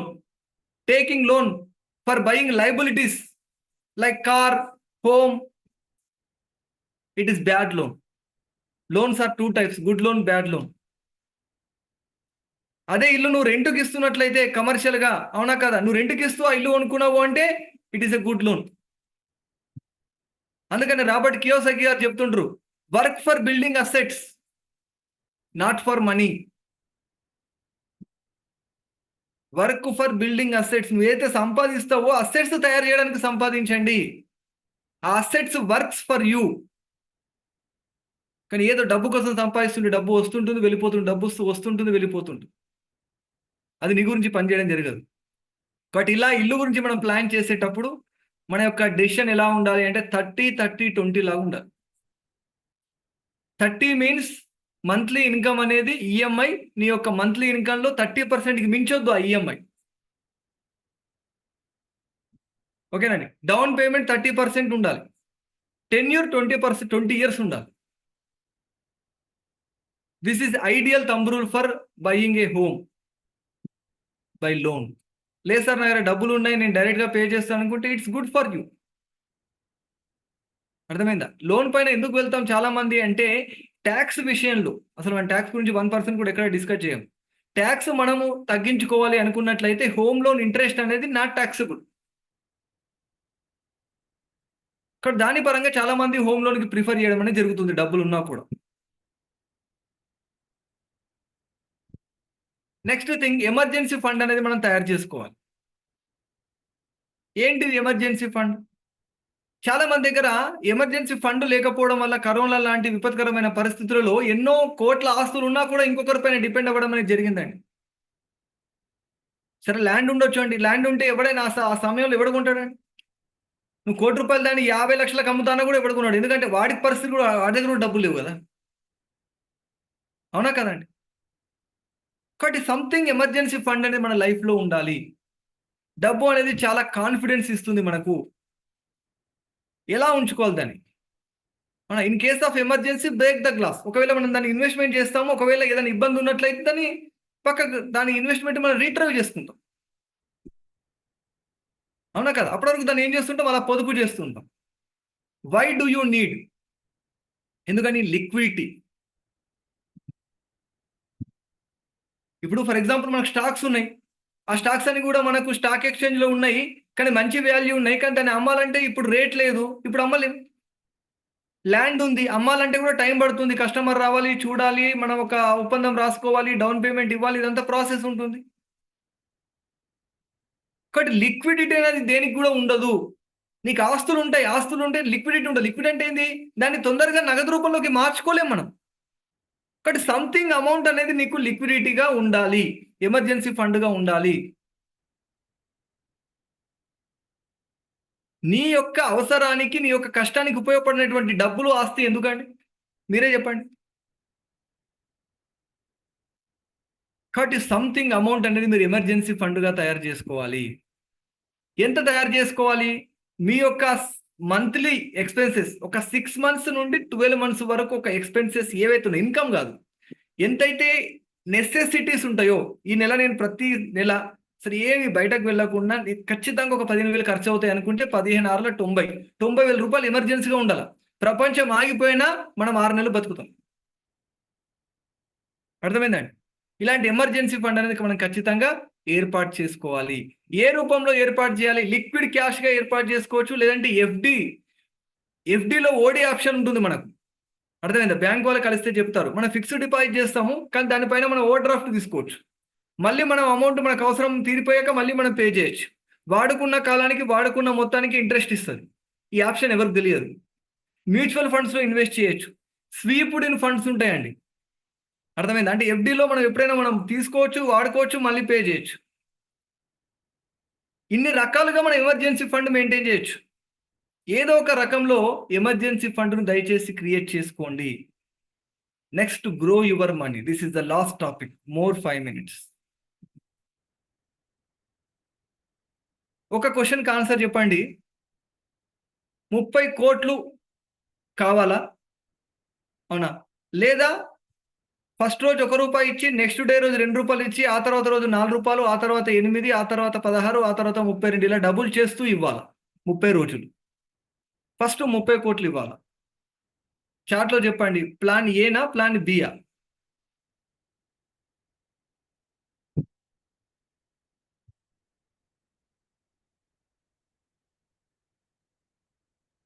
అందరు ప్లాన్ బి అంటున్నారు. Very lucky to have the time with you all. You are having financial literacy. Super. Super, exactly.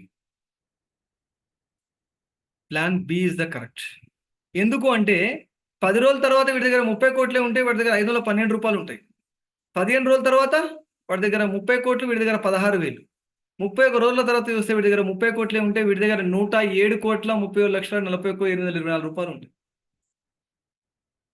ఇది ఎలా సాధ్యమైంది? Compound interest. ఐన్స్టీన్ గారు చెప్పారు, compound interest is the 8th wonder in the world. 8th wonder. Compound interest తో మనం investment చేయగలిగితే ఖచ్చితంగా అద్భుతమైనటువంటి రిజల్ట్ ఇస్తుంది.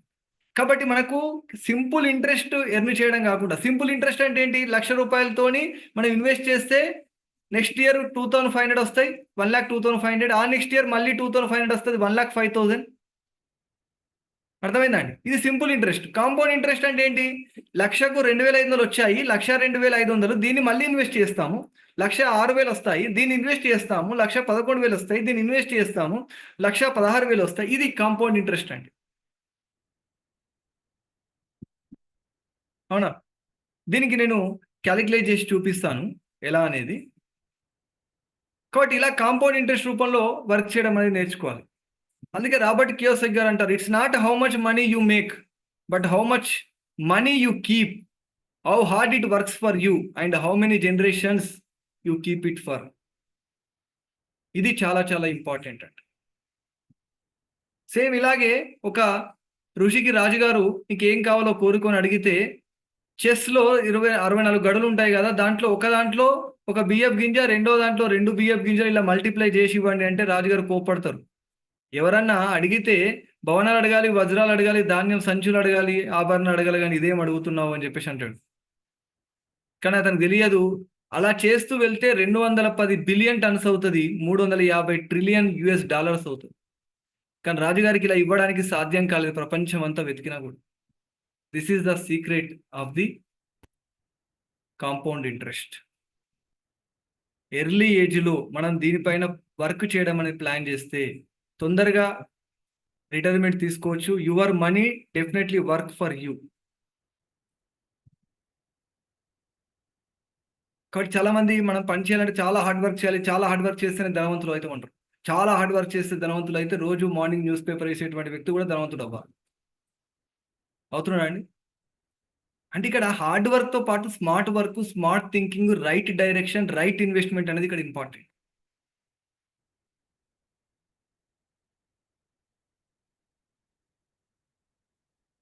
మీకు సిప్ క్యాలిక్యులేటర్ చూపిస్తాను చివర్లో, ఎలా పనిచేస్తుంది అనేది మీకు ఆన్లైన్లో చూపిస్తాను. నేను చెప్పినట్టుగా మీరందరూ సెషన్లో ఇప్పుడు ఉన్న వాళ్ళందరూ కూడా గిఫ్ట్, దీన్ని స్క్రీన్ షాట్ తీసుకోండి. ఈ నంబర్కి మీరు my ICI impact international is great అని మెసేజ్ చేస్తే మీకు ఈ యొక్క బుక్ PDF రూపంలో మీకు వచ్చేస్తుంది. ఓకేనండి? 5 ఆస్పెక్ట్స్ ఆఫ్ మనీ అనేటువంటి ఈ బుక్ మీకు PDFగా పంపిస్తాను, స్క్రీన్ షాట్ తీసుకోండి. ఓకేనా? మీ యొక్క పేరు, మీ డిస్ట్రిక్ట్ పేరు కూడా చెప్పండి, నేను నంబర్ సేవ్ చేసుకునే అవకాశం ఉంటుంది ఆ మెసేజ్లో. ఓకేనా? 8919810687.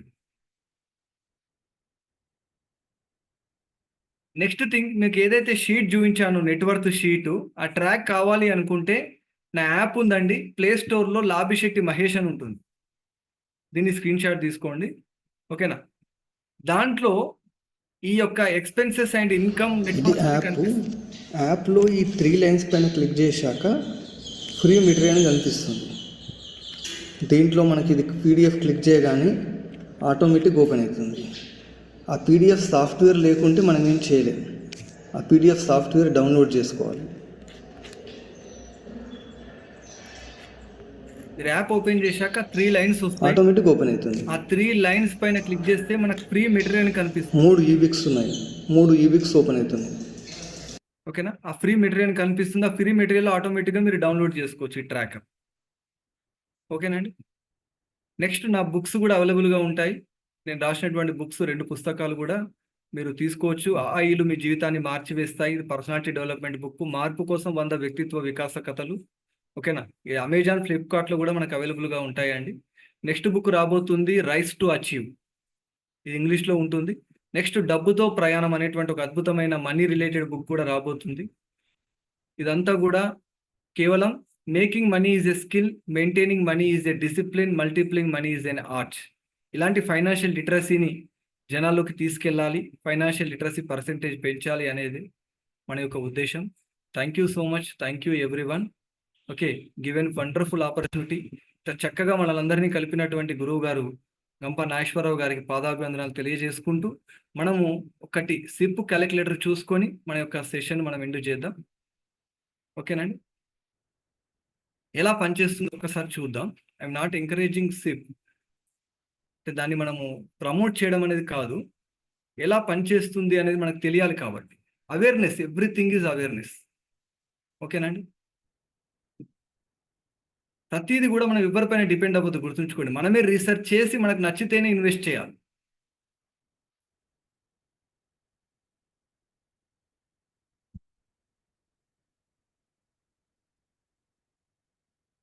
చూడండి, మనం మంత్లీ ఒక 5,000 రూపీస్ ఇన్వెస్ట్ చేస్తున్నాం, ఒక 10 years ఇన్వెస్ట్ చేయాలనుకున్నాం. అలా మన యొక్క వచ్చే ఇంట్రెస్ట్ రేట్ అనేది 15% ఉందనుకోండి, మనకి ఎంత రిటర్న్ వస్తుంది? ఎంత రిటర్న్ వస్తుంది చూడండి. అక్కడ ఎంత వస్తుందండి? మనం పెట్టినటువంటి ఇన్వెస్ట్మెంట్ 6 lakhs బ్రాకెట్స్లో చూడండి, మన గెయిన్ 7.2 lakhs. ఎన్ని సంవత్సరాలు? అలా మనం 10 సంవత్సరాలు ఇన్వెస్ట్ చేస్తే. Okay right. ఇప్పుడు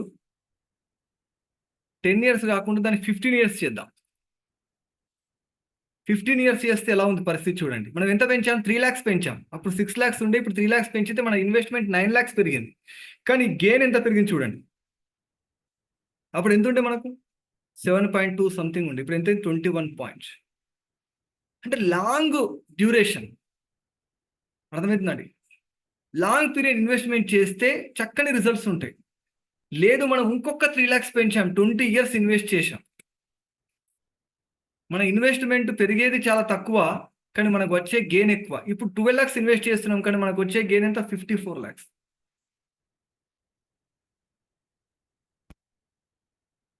ఇలా మ్యూచువల్ ఫండ్స్లో మనం బెనిఫిట్ పొందడానికి అవకాశం ఉంటుందండి.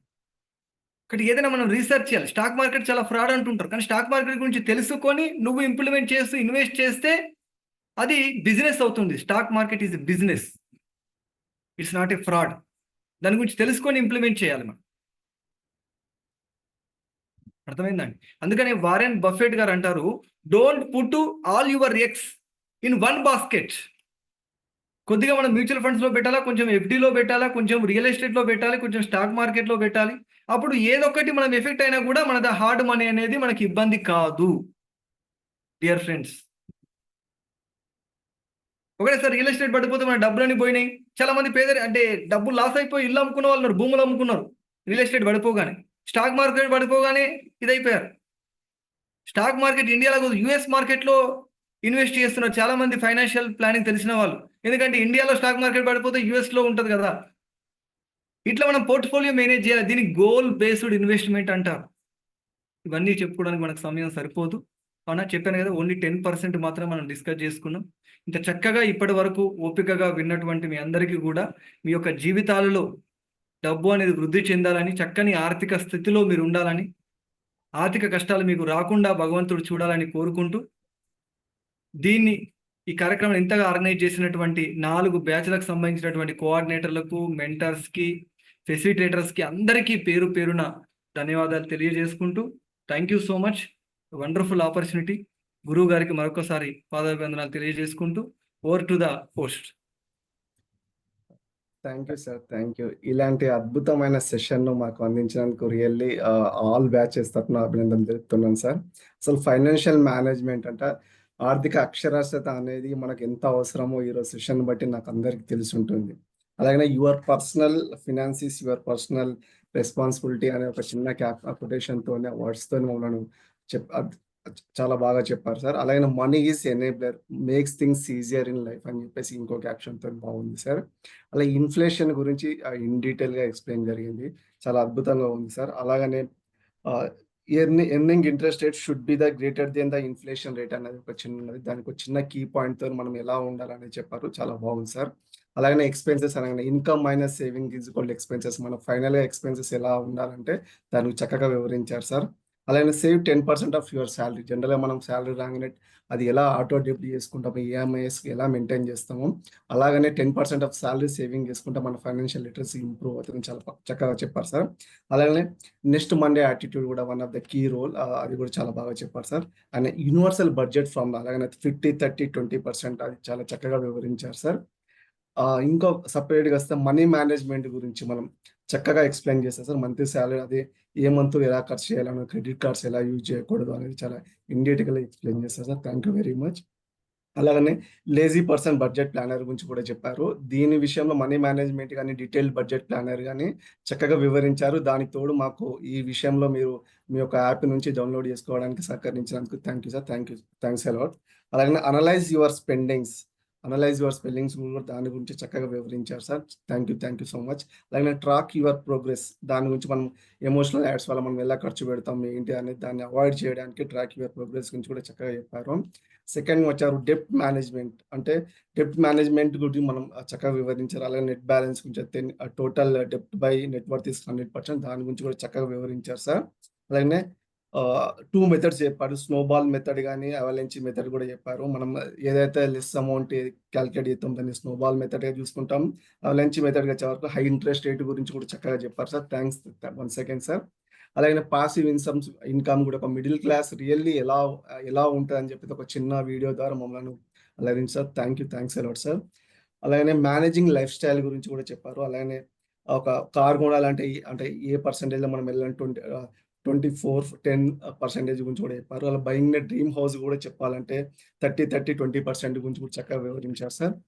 అలాగే emergency fund in case of if something is go strong, మన ఫ్యామిలీ డిపెండ్ గురించి ఆలోచించడానికి మినిమం 6 to 12 months మన day to day monthly emergency fund గురించి కూడా చెప్పారు. అలాగే గ్రో యువర్ మనీ గురించి, కంపౌండ్ ఇంట్రెస్ట్ గురించి చక్కగా వివరించారు సార్. అలాగే ఫైనల్ సిప్ క్యాలిక్యులేటర్ గురించి మనం వివరించారు సార్. ఇలాంటి సెషన్ మాకు అందించినందుకు మా ఈ 4 బ్యాచ్ల తరపున మా అభినందనలు sir. Thanks a lot sir. Thank you అండి. Thank you so much. Sir good evening sir. Very good evening అండి. సార్ ఇప్పుడున్న డేస్ మనకి దేంట్లో ఇన్వెస్ట్మెంట్ చేస్తే రేట్ ఆఫ్ ఇంట్రెస్ట్ అనేది ఎక్కువ వస్తుంది సార్? అంటే మ్యూచువల్ ఫండ్స్ కావచ్చు, మీరు అంటే సిప్ కావచ్చు, లేకపోతే ఫిక్స్డ్ డిపాజిట్ కావచ్చు, బ్యాంక్స్, లేదంటే స్టాక్స్, ఇట్లా చాలా మాడ్యూల్స్ ఉన్నాయి కదా సార్. ప్రజెంట్ దేంట్లో ఇన్వెస్ట్ చేస్తే బాగుంటుంది అనేది నాకు వచ్చింది సార్. నేను చెప్పాను కదండి, ఒక దానిపైన మనం డిపెండ్ అవ్వద్దు. 100%గా మన పోర్ట్ఫోలియోలో లో ఇంట్రెస్ట్ ఇచ్చేటువంటి ఎఫ్డి ఉండాలి, గోల్డ్ ఉండాలి, ఓకేనా, స్టాక్స్ ఉండాలి. స్టాక్స్లో కూడా ఈక్విటీ ఉంటుంది, డెట్ ఉంటుంది. ఈక్విటీలో ఎలా అంటే మన ఏజ్ ఎంత ఉంటే 100 మైనస్ అవర్ ఏజ్, దాంట్లో మనం ఈక్విటీలో ఇన్వెస్ట్ చేయాలి, మిగతాది డెట్లో ఇన్వెస్ట్ చేయాలి, ఆ తర్వాత రియల్ ఎస్టేట్. ఇలా అన్ని రకాలుగా మనం ప్రయత్నం చేయాలి. మన గోల్ బేస్డ్ ఇన్వెస్ట్మెంట్ అంటారండి దీన్ని. అంటే నీకు ఒక 20 years తర్వాత అమౌంట్ మనకు అవసరం కదండి, దానికి తగ్గట్టుగా మన ఇన్వెస్ట్మెంట్ అనేది మ్యూచువల్ ఫండ్స్లో కరెక్ట్గా చేసుకుంటూ వెళ్తే ఆ టైం వరకు నీకు అమౌంట్ వస్తుంది. ఓకేనండి. లేదు మనకు ఒక లార్జ్ అమౌంట్, మనకు 20 years తర్వాత అమౌంట్ అవసరమే, కానీ 5,000 ఇన్వెస్ట్ చేస్తున్నాం దగ్గర అమౌంట్ లేకపోవడం వల్ల. ఒక అమౌంట్ మన దగ్గర ఒక లార్జ్ అమౌంట్ ఉంది, ఒక 10 lakhs ఉన్నాయి, మనం ఒక మంచి ల్యాండ్ అనేది తీసుకోవడం చాలా ఉత్తమమైన మార్గం. ఓకేనా. అది సెలక్షన్ చాలా ఇంపార్టెంట్. ఒకవేళ సెలక్షన్ రాంగ్ వెళ్ళిపోతే మనకు కష్టం అవుతుంది. కాబట్టి అమౌంట్ ఉంటే మనం రియల్ ఎస్టేట్ సైడ్ వెళ్తాం, లేదు అనుకుంటే కొద్దిగా అమౌంట్ అయితే మనం ఇటు సిప్ మ్యూచువల్ ఫండ్స్లో వెళ్తాం. స్టాక్ మార్కెట్లో కూడా లాంగ్ టర్మ్లో ఏదైనా number 1 companies, for example Tata, Reliance ఇట్లాంటి కంపెనీస్ ఉన్నాయి అనుకోండి, మనకి ఎలాంటి లాస్ అయ్యేటువంటి అవకాశాలు చాలా తక్కువ ఉంటాయి. రిస్క్ 100% అన్న రిస్క్ ఉంటుంది. ఎంతో కొంత కంపెనీస్ బాగున్నప్పుడు రిస్క్ తక్కువ ఉంటుంది. కాబట్టి ఒకసారి మనం కొని మర్చిపోయే అవకాశం ఉంటే అలాంటి స్టాక్స్లో కూడా ఇన్వెస్ట్ చేస్తే ఫర్ ఎవర్. ఈరోజు రిలయన్స్ చూడండి 1:1 షేర్ ఇచ్చింది. ఆల్రెడీ 3,000 రూపాయలు దాని షేర్ వాల్యూ, 3,000 రూపాయలు అదనంగా ఇచ్చింది మనకు. అంటే ఒక్కొక్క షేర్ హోల్డర్కి ఒక 3,000 రూపాయలు అదనంగా వచ్చాయి. అంటే ఎవరిపైన డిపెండ్ అవ్వద్దు. దీని గురించి మనం కొద్దిగా రీసెర్చ్ చేసి మళ్ళీ మనము ఇన్వెస్ట్మెంట్ చేయాలి. అవునా, కొంతమందికి ఐడియా ఉంది, కొంచెం బ్లూ చిప్ కంపెనీస్ అంటున్నారు. ఎవరైనా సరే అండి కొంచెం తెలుసుకోవడం ప్రారంభించండి. 100% కొద్దిగా ఐడియా వస్తుంది మీకు. నేను చెప్పాను కదా, ఈరోజు నేను కేవలం విత్తనం నాటాను, దాన్ని ఎంత ఎక్కువగా మీరు పెంచుకుంటారు అనేది మీ ఇష్టం. లేదు ఫర్దర్గా కూడా మన జర్నీ ఉండాలి అనుకుంటే నేను నా నంబర్ ఇచ్చాను, మీరు కాంటాక్ట్ అవ్వండి. We get more knowledge from more sessions. Okay, thank you Kashi గారు. సార్ మహేష్, మీ విత్ యువర్ పర్మిషన్ కొన్ని క్వశ్చన్స్ తీసుకుందామా సార్? ఒక 2-3 క్వశ్చన్స్, ఎందుకంటే ఎక్కువ మనకు మెంబర్స్ ఎక్కువ కాబట్టి అన్ని క్వశ్చన్స్కి ఆన్సర్ చెప్పలేము ఇప్పుడు. నా నంబర్ ఉంది కదండి, ఎనీ టైంలో మీరు ఒక వాయిస్ మెసేజ్ చేయండి, వాట్సాప్లో టెక్స్ట్ మెసేజ్ చేయండి. When I free definitely I will give the reply. Okay, that is our impact commitment. Okay sir, thank you sir. Okay sir, Mahender Reddy గారు మీ క్వశ్చన్స్. Sir happy evening sir. Thank you so much sir, wonderful session sir. Sir ఒక 2 doubts sir నాకు. ఈ compound interest ఎక్కడ పెడితే ఎక్కువ compound interest వస్తుంది సార్? మీరు కాంపౌండ్ ఇంట్రెస్ట్ లో బాగా బెనిఫిట్ ఉంటుందన్నారు, మనకు అదొక వేస్ చూపించండి సార్ ఒకటి. తర్వాత రెండో క్వశ్చన్ సార్, ఈ ఎఫ్డి ఓడి అనేది మీరు బ్యాంక్ లో పెడితే ఏదో ఎఫ్డి ఓడి ఫెసిలిటీస్ అన్నారు సార్, దాన్ని కొంచెం క్లారిఫై చేయండి sir. Thank you so much sir. Thank you Mahender గారు, వండర్ఫుల్ క్వశ్చన్. కాంపౌండ్ ఇంట్రెస్ట్ అనేది 100%గా మనకు మ్యూచువల్ ఫండ్స్ లో సిప్ లో వస్తుందండి. ఓకేనా, సిప్ లో మనకు కాంపౌండ్ ఇంట్రెస్ట్ వస్తుంది. సిప్ యొక్క ఇన్వెస్ట్మెంట్ అనేది మన భారతదేశంలో గత 3-4 సంవత్సరాలుగా పెరిగింది అని మొన్ననే ప్రధానమంత్రి గారు కూడా చెప్పడం జరిగింది. కాబట్టి అలా సిప్ లో మీరు ఇన్వెస్ట్ చేయండి, ఖచ్చితంగా మంచి రిజల్ట్ ఉంటుంది. కానీ ఏ ప్లాన్ లో వెళ్తున్నారు, ఎక్కడ ఇన్వెస్ట్ చేస్తున్నారు, జాగ్రత్తగా మనము నాలెడ్జ్ సంపాదించుకొని మనం ఇన్వెస్ట్మెంట్ చేయాలి. నెక్స్ట్ థింగ్, ఎఫ్డి ఓడి అన్నారు కదా, ఫిక్స్డ్ డిపాజిట్ ఓడి ఇస్తుంది మనకు. ఒక ఆప్షన్ మనం సెలెక్ట్ చేసుకోవాలి, ఓడి. అవునా, ఓడి అంటే ఏంటి? మనం అప్పు తీసుకోవడం. అంటే మన దగ్గర మనం ఏదైతే ఫిక్స్డ్ డిపాజిట్ చేశామో దాని నుంచి అప్పు తీసుకుంటున్నాం. ₹1,00,000 ఫిక్స్డ్ డిపాజిట్ చేశాం, మనకు అమౌంట్ అర్జెంట్ అవసరం ఉంది, 50,000 తీసుకున్నాం. 50,000 ఒక 3 నెలలు వాడుకున్నాం, మళ్ళీ మనం అక్కడ కట్టేస్తున్నాం. 3 నెలలకు ఎంత ఇంట్రెస్ట్ అవుతుందో అంత ఇంట్రెస్ట్ని మన దగ్గర కలెక్ట్ చేసుకుని మళ్ళీ అందులో కలిపేస్తుంది. అలాగే లాంగ్ డ్యూరేషన్లో ఎఫ్డి వెళ్తూనే ఉంటుంది, మళ్ళీ అవసరమైనప్పుడు మళ్ళీ మనం తీసుకోవచ్చు. అది ఎఫ్డి ఓడి అంటే ఎమర్జెన్సీ ఫండ్. ఇప్పుడు మన దగ్గర పెట్టుకున్నాం అనుకోండి, ఏమైతుంది, ఎంటీగా ఉంటుంది, దాని వాల్యూ తగ్గిపోతుంది అనుకుంటున్నాం. కానీ అట్లీస్ట్ దీని పరంగా అయినా ఉంచుకుంటే బాగుంటుంది అనేది మన ఉద్దేశం. ఇప్పుడు మన ఎఫ్డీలో నుంచి కొంత అమౌంట్ తీసుకున్నాం సార్, మీరు అన్నట్టు ఇప్పుడు 1 lakh ఎఫ్డీ చేసినాం సార్, దాంట్లో నుంచి ఎమర్జెన్సీ వచ్చి ఒక 10,000 తీసుకున్నాం అనుకోండి సార్. మనం ఎఫ్డి రేట్ ఆఫ్ ఇంట్రెస్ట్ వేరు ఉంటుంది, మనం తీసుకున్నటువంటి రేట్ ఆఫ్ ఇంట్రెస్ట్ తేడా ఉంటుంది సార్, రెండు ఈక్వల్ ఉంటుంది, వేరే ఉంటుంది. బ్యాంక్ ఎప్పుడు కూడా ఇచ్చే ఇంట్రెస్ట్ రేటు, ఆ తీసుకునే ఇంట్రెస్ట్ రేట్ వేరే ఉంటుంది కదా. అదే దాని యొక్క ఇన్కమ్ కదా. అవును, అందుకని ఏం చెప్పిన, ఎమర్జెన్సీ ఫండ్ అంటే ఒకటే ఎఫ్డి మీద కాదు, 4 రకాలుగా డిపెండ్ అవ్వచ్చు. లిక్విడ్ ఫండ్స్ పెట్టుకోండి, ఏ టెన్షన్ ఉండదు. ఎఫ్డి రూపంలో పెట్టుకోండి, అవునా, కొద్దిగా మనము వెళ్ళాల్సి వస్తుంది బ్యాంక్కి. లేదంటే స్వీపుడ్ ఎఫ్డి ఉంటుంది, మ్యూచువల్ ఫండ్స్ ఉంటుంది. ఏదైనా ఒక రకంగా ఎమర్జెన్సీ ఫండ్ క్రియేట్ చేసుకోండి అనేది నా ఉద్దేశం. అన్నా పరమేశ్వర్ గారు అన్మ్యూట్ చేసుకోండి సార్.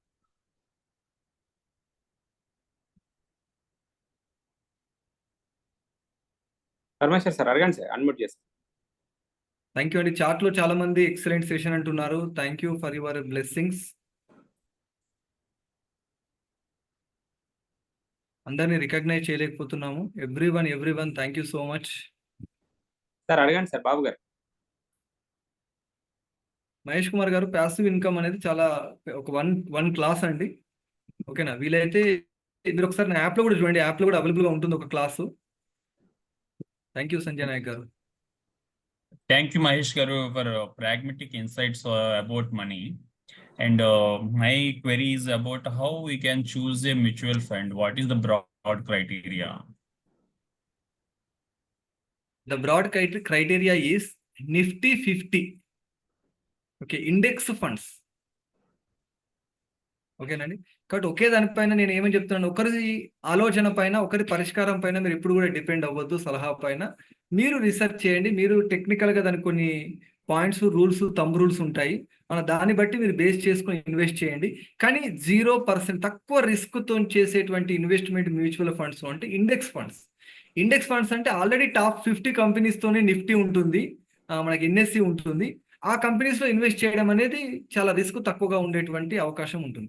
కానీ మోర్ రిటర్న్స్ రావాలంటే కొంచెం మనం రీసెర్చ్ చేసి వేరే మ్యూచువల్ ఫండ్స్లో పెడితే మనకు మోర్ రిస్క్ మోర్ రిటర్న్స్. ఓకేనండి, it is low risk low returns, moderate returns 10 to 15%. Sir ఇంకో 1 more క్వశ్చన్ తీసుకుందామా సార్? ఓకే. సాయి కిరణ్ గారు. Sir happy evening sir. Happy evening అండి సాయి కిరణ్ గారు. సార్ నిఫ్టీ 50, నిఫ్టీ 100 రెండు ఉన్నాయి కదా సార్. ఇప్పుడు ఈ నిఫ్టీ 50లో మనం పెట్టేది ఎంతైతే ఇన్వెస్ట్ చేస్తామో వాటికి ఇన్సూరెన్స్ సెక్యూరిటీతో పెట్టుకోవడం కరెక్ట్ అంటారా? ఇన్సూరెన్స్ లేకుండా వితౌట్ ఇన్సూరెన్స్ పెట్టుకోవడం కరెక్ట్ అంటారా సార్? పెట్టుకోండి సార్, ఇన్సూరెన్స్ ఉంటే బాగానే ఉంటుంది కదా. 100% ఇన్సూరెన్స్ ఉండడం అనేది చాలా మంచి ఆప్షన్. ఓకేనా? ఇన్సూరెన్స్ ఉండడం అనేది ఇట్స్ ఎ గుడ్ ఆప్షన్ కదా. అందుకే చెప్తాను కదా, చాలా అదొక ఓషియన్. దాని గురించి మనం తెలుసుకొని విచ్ ఈస్ బెస్ట్ అనేది మనం ఎంక్వైరీ చేసుకొని ముందుకెళ్ళడం అనేది బాగుంటుంది. బట్ ఏదేమైనా ఫస్ట్ స్టార్ట్ చేయండి ఎవ్రీ1. ఓకేనా? మీరు సేవ్ చేయడం అనేది ఫస్ట్ స్టెప్ స్టార్ట్ చేయండి. పర్ఫెక్షనిజంలో పడిపోయి మనం అసలు సేవ్ చేయడం ఆపిస్తున్నాం. అర్థమవుతుంది? At least month 500 rupees first start చేయండి. అర్థమైంది? దాని వచ్చే రిటర్న్స్ బట్టి మనకు తెలిసిపోతుంది. కానీ మనం అన్ని తెలుసుకున్నాక స్టార్ట్ చేద్దాం అనే లోపల సంవత్సరాలు గడిచిపోతే అప్పుడు మన యొక్క రిటర్న్స్ ఏమి కూడా ఉండవు. ఈ రోజు అంటే already 100% రేపటి నుంచి ఖచ్చితంగా ఎవ్రీవన్ స్టార్ట్ డూయింగ్ ఇన్వెస్ట్మెంట్. చెప్పండి. ఆల్రెడీ నిఫ్టీ 50లో 2500 రూపీస్ సిప్ తోటి స్టార్ట్ చేద్దాం సార్, ఇండెక్స్ ఫండ్ ఒకటి. సూపర్. దానికోసమని ఇన్సూరెన్స్ లో తీసుకున్నాము. దానికి ఏమైనా సెక్యూరిటీ బాగానే ఉంటుంది కదా? ఇన్సూరెన్స్ కాకుండా కనుక అయితే ఏమన్నా ఇంకా ఎక్కువ ఇది వస్తుంది కదా, నెట్ అసెట్ వాల్యూ. దానికోసం చెప్పి అడిగాను. లేదండి, ఇప్పుడు ఇన్సూరెన్స్ ఉంటేనే కదా మనకు రిస్క్ కదా. ఇప్పుడు ఏదైనా స్టాక్ మార్కెట్ అనేది రిస్క్ కవర్ చేసేది ఏంటిది? ఇన్సూరెన్స్. ఇన్సూరెన్స్ అంటేనే రిస్క్ కవర్ చేయడం. కాబట్టి రిస్క్ ఉన్నటువంటి ఫ్యాక్టర్ లో ఇన్సూరెన్స్ చేసుకోవడం అనేది గుడ్ హ్యాబిట్ కాదు. Thank you sir. Okay thank you sir. Start చేయండి. 500 రూపీస్ కాదు మహేష్ గారు, 100 రూపీస్ తో కూడా స్టార్ట్ చేయొచ్చు. Yeah, thank you Narendra Aditya garu. Thank you so much for your patience. Sir ఇంకేమైనా క్వశ్చన్స్ ఉంటే సార్కి వాట్సాప్ చేయండి, యాప్లో అడగండి. Thank you sir, thank you for your answers. Over to host. Thank you ma'am. Thank you Mahesh sir, thank you so much sir. అడగగానే మన వాళ్ళందరికీ ఈరోజు హైదరాబాద్, నిజామాబాద్, నల్గొండ, వైజాగ్ అన్ని టీములు ఏదో సర్వమత సమ్మేళనం లాగా అన్ని టీములు ఇంపాక్ట్ లో కలిసిపోయి ఈరోజు అద్భుతమైన సెషన్ అందించారు. వెల్త్, మన ఇంపాక్ట్ లో సార్ చెప్పినట్టుగా హెల్త్ వెల్త్ అన్నట్టుగా వెల్త్ గురించి అందరూ చాలా అద్భుతంగా నేర్చుకున్నారు. Such a wonderful session sir. అలాగే ఈ రోజు జాయిన్ అయిన RVR sir and Giriprasad sir, please మీ మాటలు కూడా ఒక్కసారి షేర్ చేసుకోగలరని కోరుకుంటున్నాను.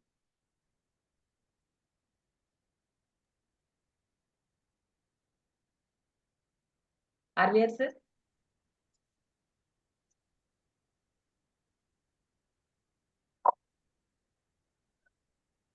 చాలా హ్యాపీగా ఉందండి సెషన్.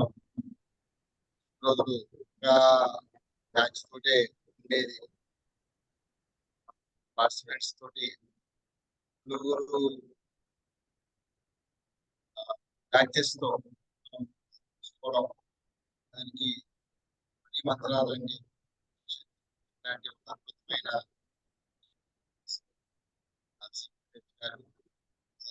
యూస్ఫుల్ సెషన్ అండి. రోజుల్లో ఫైనాన్షియల్ ప్లానింగ్ సరిగ్గా ఉండట్లేదు. అలాంటప్పుడు ఫైనాన్షియల్ ప్లానింగ్ చాలా మంచిగా ఉండాలి అని చెప్తూ ఇచ్చారు. ఆ టిప్స్ కూడా చాలా చక్కగా టిప్స్ ఇచ్చారండి. Easy tips. అవసరం నుంచి ఎట్లా ఉండాలి, కార్లో తీసుకున్నప్పుడు ఎట్లా ఉండాలి అనేది. ఐ థింక్ సార్ వెరీ ఎవరైతే కస్టమర్స్ ఉన్నారో రాబోయే రోజుల్లో వాళ్ళందరికీ కూడా చాలా యూస్ఫుల్ అవుతుంది. ఒకసారి మహేష్ గారికి thank you very much for Visakhapatnam sir. Thank you sir. Thank you so much for your cooperation and guidance. Yes, ma'am. In charge Vizag team, ma'am. Yes, ma'am. Thank you so much. Mahesh sir, really we are blessed to have your session. నిజంగా madam చెప్పినట్టుగా 4 బ్యాచ్లు నిజంగా ఈ రోజు 1 గంటన్నర సమయాన్ని ఏదో కొత్తగా నేర్చుకున్నారు అనిపిస్తుంది సార్. ధనం మూలం ఏదం జగత్, దాన్ని 360 degrees లో చాలా చక్కగా చెప్పారు. సో అంటే సంపాదించడం కంటే మేనేజ్మెంట్ అనేది ఎంత ఇంపార్టెంట్ అనేది ఎక్సలెంట్ గా చెప్పారు సార్. నిజంగా I have learned so many things. Thank you so much on behalf of Vizag team. Thank you, sir. Over to the host. Thank you, ma'am. Yes, thank you, madam. Santosh sir. Sir, happy evening, sir. Yeah, thank you so much, sir. అడిగిన తడువే immediate గా మమ్మల్ని కూడా join చేసుకొని మీ అమూల్యమైన టైంను మా 168 బ్యాచ్కి ఇచ్చి ఇంతమందికి ఈరోజు మా వాళ్ళకు క్వశ్చన్ మార్క్ ఉండేది సార్. ఇన్ని సెషన్స్ అయిపోయినాయి కదా, వెల్త్ మేనేజ్మెంట్ గురించి ఉంటుందా ఉండదా అని కరెక్ట్ టైంలో మా వాళ్ళకు ఈ సెషన్ ఇచ్చి మా వాళ్ళని అందరినీ సాటిస్ఫై చేశారు సార్. అసలు డబ్బులు సంపాదించడం కాదు, వాటిని ఎలా ఖర్చు పెట్టాలా, ఎలా పొదుపు చేసుకోవాలని. Thank you so much sir. Thank you so much. It's my pleasure sir. Thank you. ఇదంతా మమతా మేడం వల్ల సాధ్యమైంది. అయ్యో సార్, నాదేం లేదు సార్. మీరు అవకాశం ఇవ్వటం మన వాళ్ళందరూ అదృష్టం సార్. 4 బ్యాచ్లు. ఎస్ ఎస్ ఎస్ అండి. ఇంకా ఎవరైనా ఇన్ఛార్జెస్ మెంటర్స్ అండి, నాకు అందరి పేర్లు తెలియదు. దయచేసి ఎవరు పిలవలేదు మాత్రం అనుకోకండి. ప్లీజ్ మీరే ముందుకు వచ్చి మాట్లాడండి. నల్గొండ కానీ Vizag. Sir happy evening sir. Nizamabad వాళ్ళు కూడా ఎవరైనా Nalgonda team sir. Happy evening sir. Nalgonda team నుంచి మాట్లాడుతున్నాను సార్. పృథ్వీరాజ్. నిజంగా మీరు మనీ మేనేజ్మెంట్ గురించి చాలా బాగా చెప్పారు. నేను టీడీడబ్ల్యూఎస్ 18th బ్యాచ్ లో ఉన్నప్పుడు మీరు క్లాస్ తీసుకున్నారు. సేమ్ ఇదే టాపిక్ పైన క్లాస్ తీసుకున్నారు. అప్పటికి ఇప్పటికి ఇంకా నేను కొత్త విషయాలు నేర్చుకున్నాను. అండ్ అదేవిధంగా నల్గొండ టీమ్ కి అంటే చాలా టీమ్స్ ఒకేసారి ఒకే జూమ్ మీటింగ్ లో చూస్తుంటే చాలా హ్యాపీ అనిపించింది నాకు కూడా. సో మీరు ఇదే విధంగా ఇంకా మంచి టాపిక్స్ మాకు మనీ మేనేజ్మెంట్ పైన ఇంకా ఎక్కువ సెక్షన్స్ తీసుకోవాలని చెప్పి కోరుకుంటూ ధన్యవాదాలు. Sure Prithviraj garu, definitely. LS Reddy sir.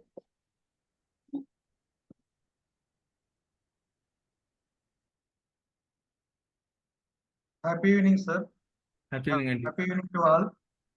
ఇక్కడ 4 train the trainer workshop batches ఉంటే ఇంకొక బ్యాచ్ కూడా అడిషనల్ గా ఉంది మేడం.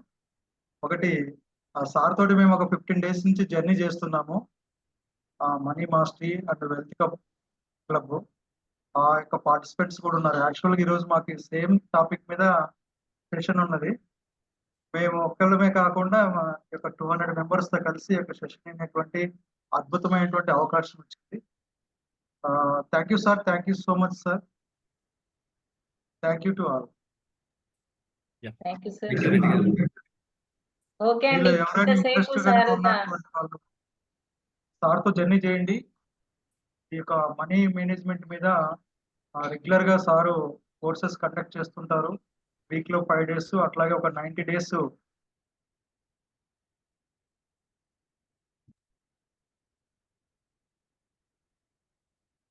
సార్. ఇంకా incharges, coordinators. Nizamabad coordinator incharge Navaneetha madam వచ్చారు. నవనీత మేడం లేరు. ఓకే ఓకే అండి. Okay sir. అన్ని టీంల తరఫున మళ్ళీ మరొకసారి మన పార్టిసిపెంట్స్ అందరు, ఇంపాక్ట్ కుటుంబ సభ్యులందరి తరఫున హృదయపూర్వక ధన్యవాదాలు. Thank you so much sir. ఇంతసేపు వరకు వినడం కాదండి, సార్ ఆల్రెడీ మనకి యాప్ గురించి చెప్పారు. సార్ది కూడా ఒకసారి ఫాలో అవ్వండి. అంతేకాదండి, సార్కి ఫీజు ఇద్దాం. ఫీజు ఏంటో తెలుసు కదండి మీ అందరికి. ఎస్, ఆ ఫీజు కంపల్సరీ అండి. అన్ని బ్యాచ్ల వాళ్ళను అడుగుతున్నాము, రిక్వెస్ట్ అది ఫీడ్బ్యాక్ అండి. ఎస్, ఫీడ్బ్యాక్ అనేది ఇద్దాము తప్పకుండా. ఎందుకంటే వారి వాల్యుబుల్ టైం మనందరి కోసం టైం స్పెండ్ చేశారు కాబట్టి మనం గ్రాటిట్యూడ్ గా సార్కి ఫీడ్బ్యాక్ ఇద్దాం. ఓకేనండి అందరు? మీరు మంచోళ్ళండి, ఇస్తారు నాకు తెలుసు. Okay sir. Thank you sir. Thank you so much. May I leave, madam? Yes sir. Yes. Thank you sir.